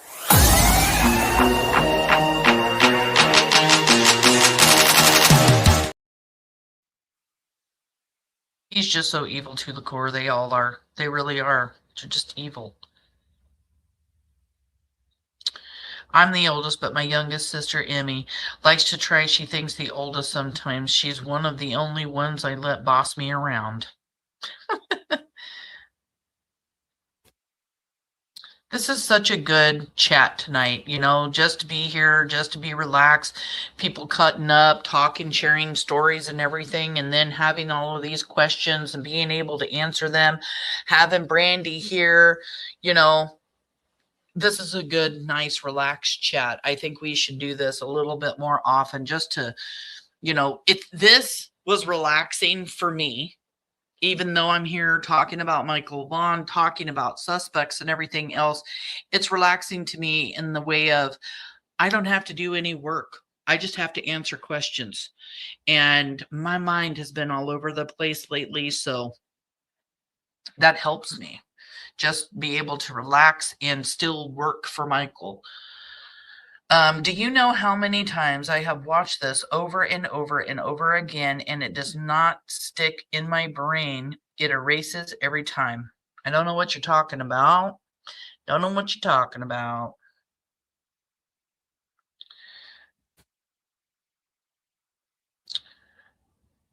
It's amazing, everybody here tonight. Thank you guys so much. So if Adrian and Brandon are saying that Adrian was only there for 2 weeks to 2 months, when did this conversation happen? I bet I know. I don't know that I know. Okay, let me read this again. So if Adrian and Brandon are saying that Adrian was only there for 2 weeks or 2 months, when did this conversation happen? I bet I know. Well, tell me. I want to know. I don't know when that conversation happened. Did it happen when they were in Twin Falls a few days before Michael was abducted? Because I know they met up doing some really, really crazy stuff. True Crime Tribe. That's the same with when they go over the description of what happens to Michael in the PCA. Got to get those PCAs.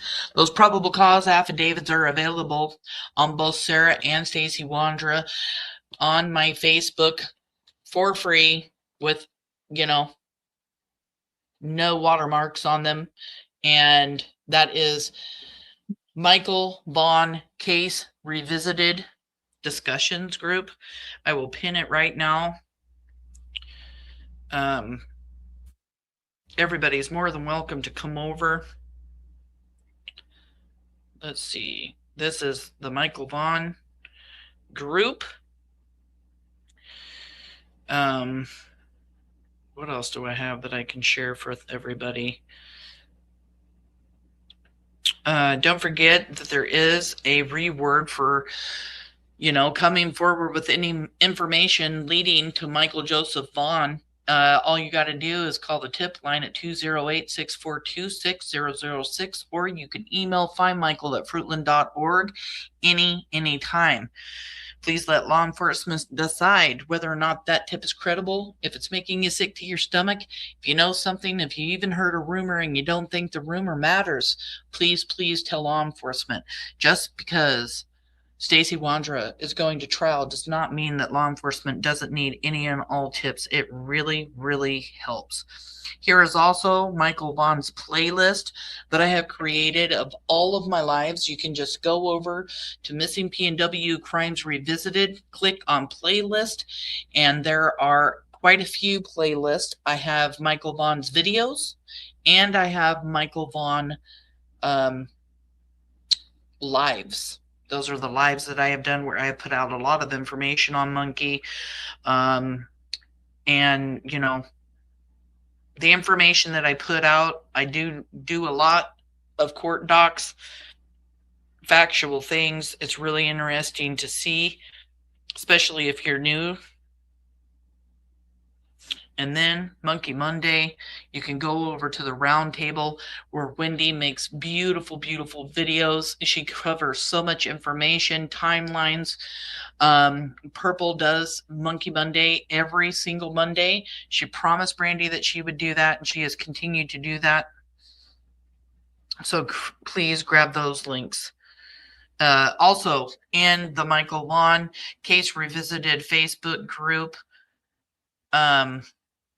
I do put my information from my lives over there for people to do lives, for people, like me that love court docs that want to read all of it for myself.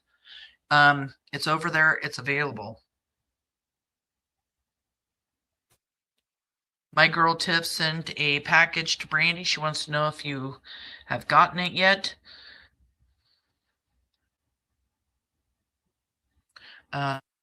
Did he have a court hearing in Cali prior? Yes, it was prior to Michael Vaughan's abduction. It was just a few days. Let's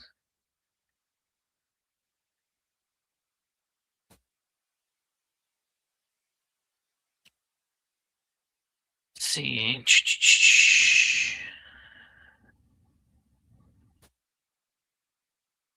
She can't remember any of her passwords yet. She writes everything down. She knew what her passwords were. She just didn't want to tell anybody what they were.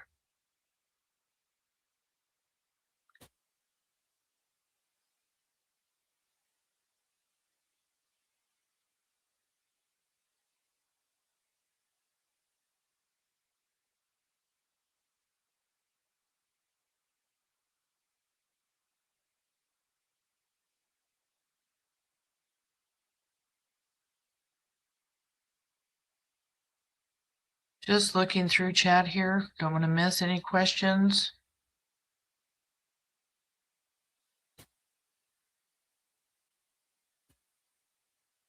Mixborn says here, the powers that be have up our world. Our children should be able to walk the streets without the fear and threat of monsters like these 4 demons. It breaks my heart. Absolutely. Our back in our day, we could go anywhere, do anything, and not have to worry about it, right?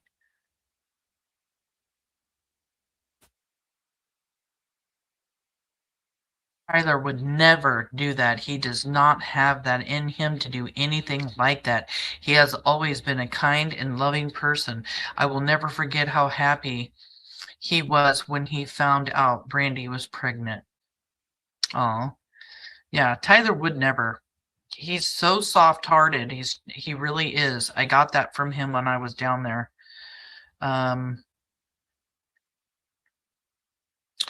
Is Tyler even a question for some people still? Stacey did a whole confession to his mom and Ellie twice, shaking my head. I don't get it. They all 4 suspects admit to having knowledge, period. That's the fact. You want to take everything else out, just look at that. Whether Stacey has confessed to it or not, all of them have talked.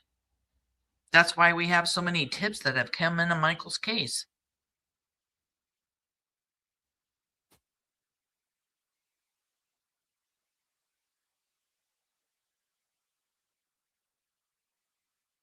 Just looking through. Another warrant, maybe. All 4 of these scumbag suspects are violent, drug-using, unlawful pieces of you-know-what. Some people shouldn't be so gracious with their involvement having kids themselves. Exactly. But they're not even fathers. Even the ones that have kids, they're not even really fathers. They don't see their children.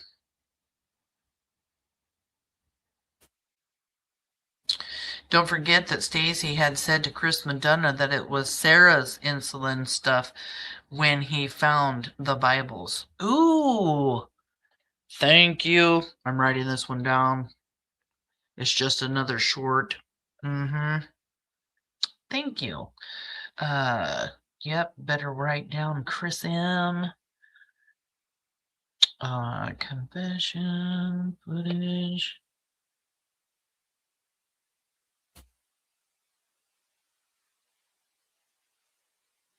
Goodness, you are good.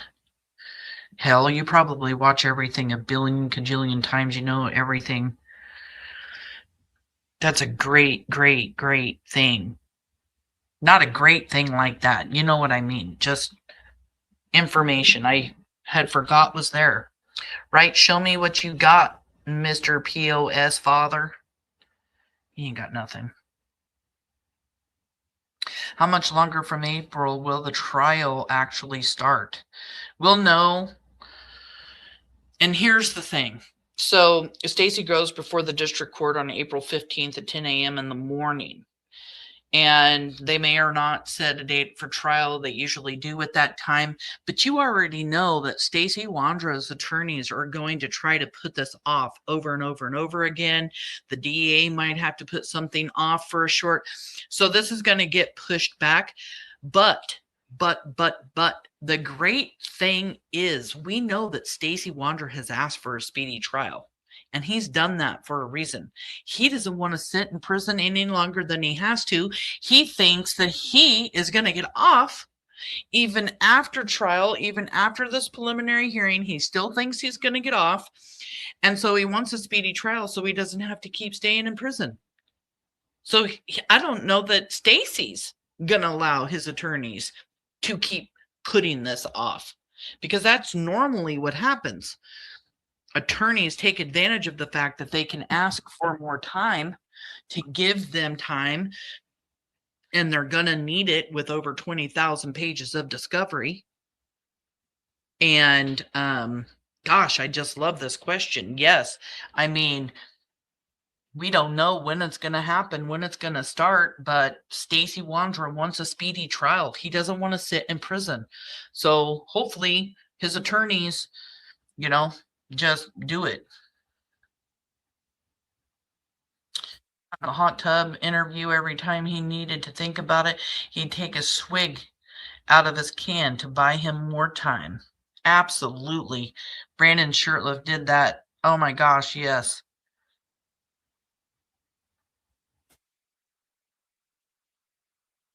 Just looking. Hope you guys grab some of those links. Click the like button.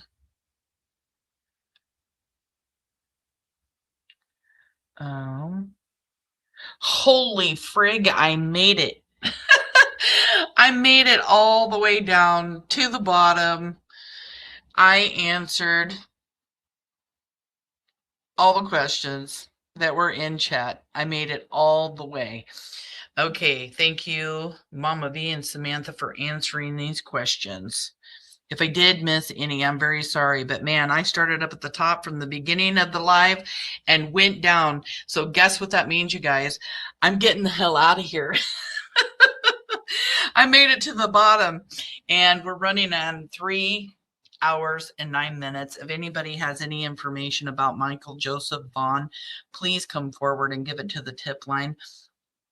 208-646, or let me start over. Tip line phone number 208-642-6006, or email findmichael@fruitland.org. Michael Vaughan was abducted from Fruitland, Idaho on July 27th, 2021. There are 4 suspects in Michael's case. They have been named suspects. The district attorney says he is charging all individuals in Michael's case. Their names are Stacey Wandra, Sarah Wandra, Adrian Lucian, and Brandon Shirtliff.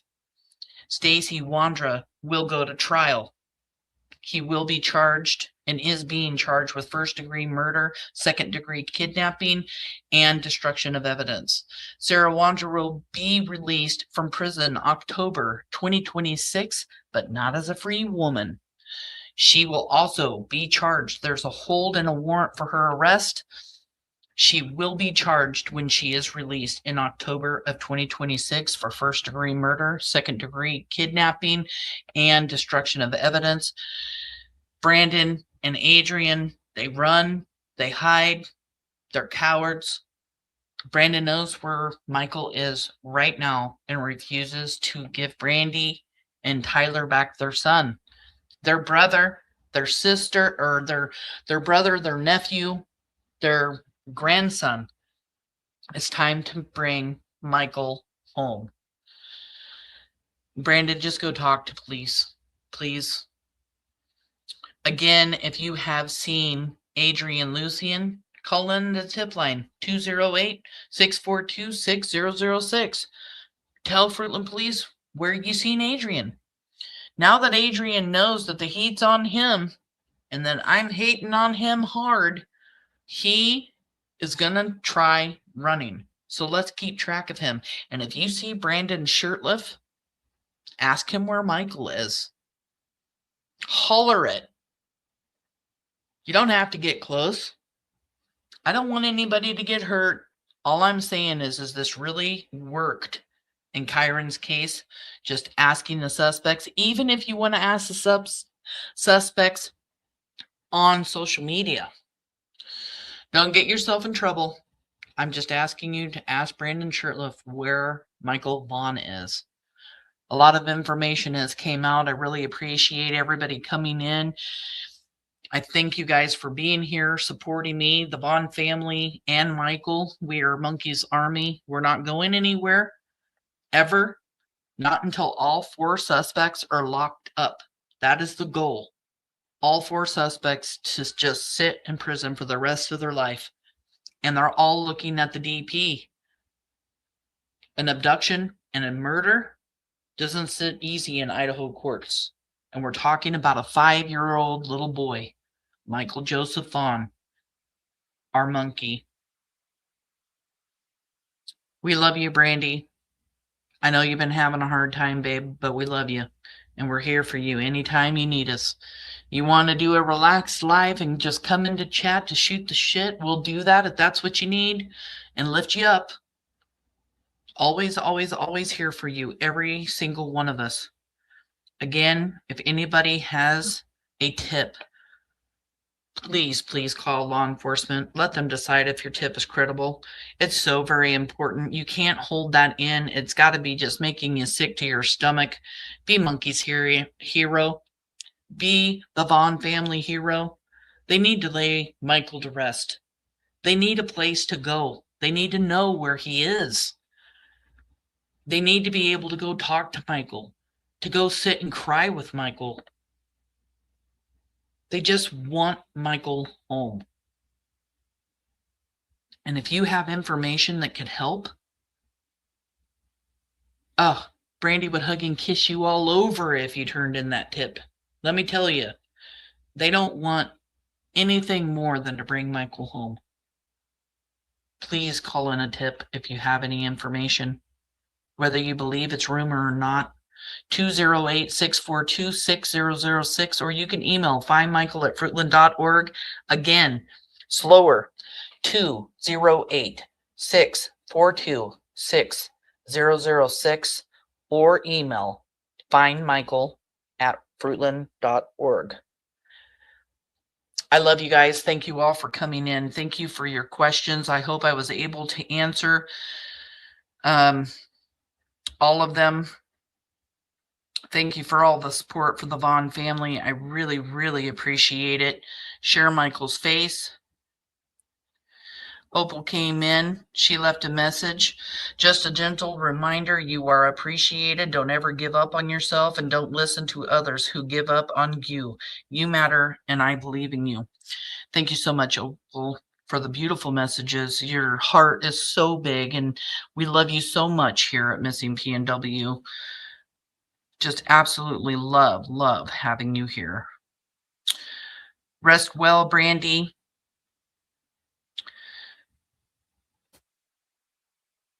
Have the best chat, I swear.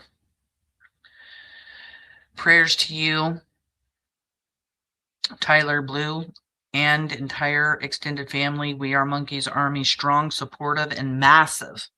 We are everywhere. We really are everywhere. Thank you for that. Chuck Anderson's granddaughter. Happy St. Patrick's Day, McSporn. I hope you're celebrating over there. If you see something, say something. Please, Brandon, tell law enforcement where Michael is. The last message for the night. I hope you all have a wonderful evening, morning, afternoon, and rest well. Monkeys Army, you are incredible. Justice is coming. We will find you, Michael.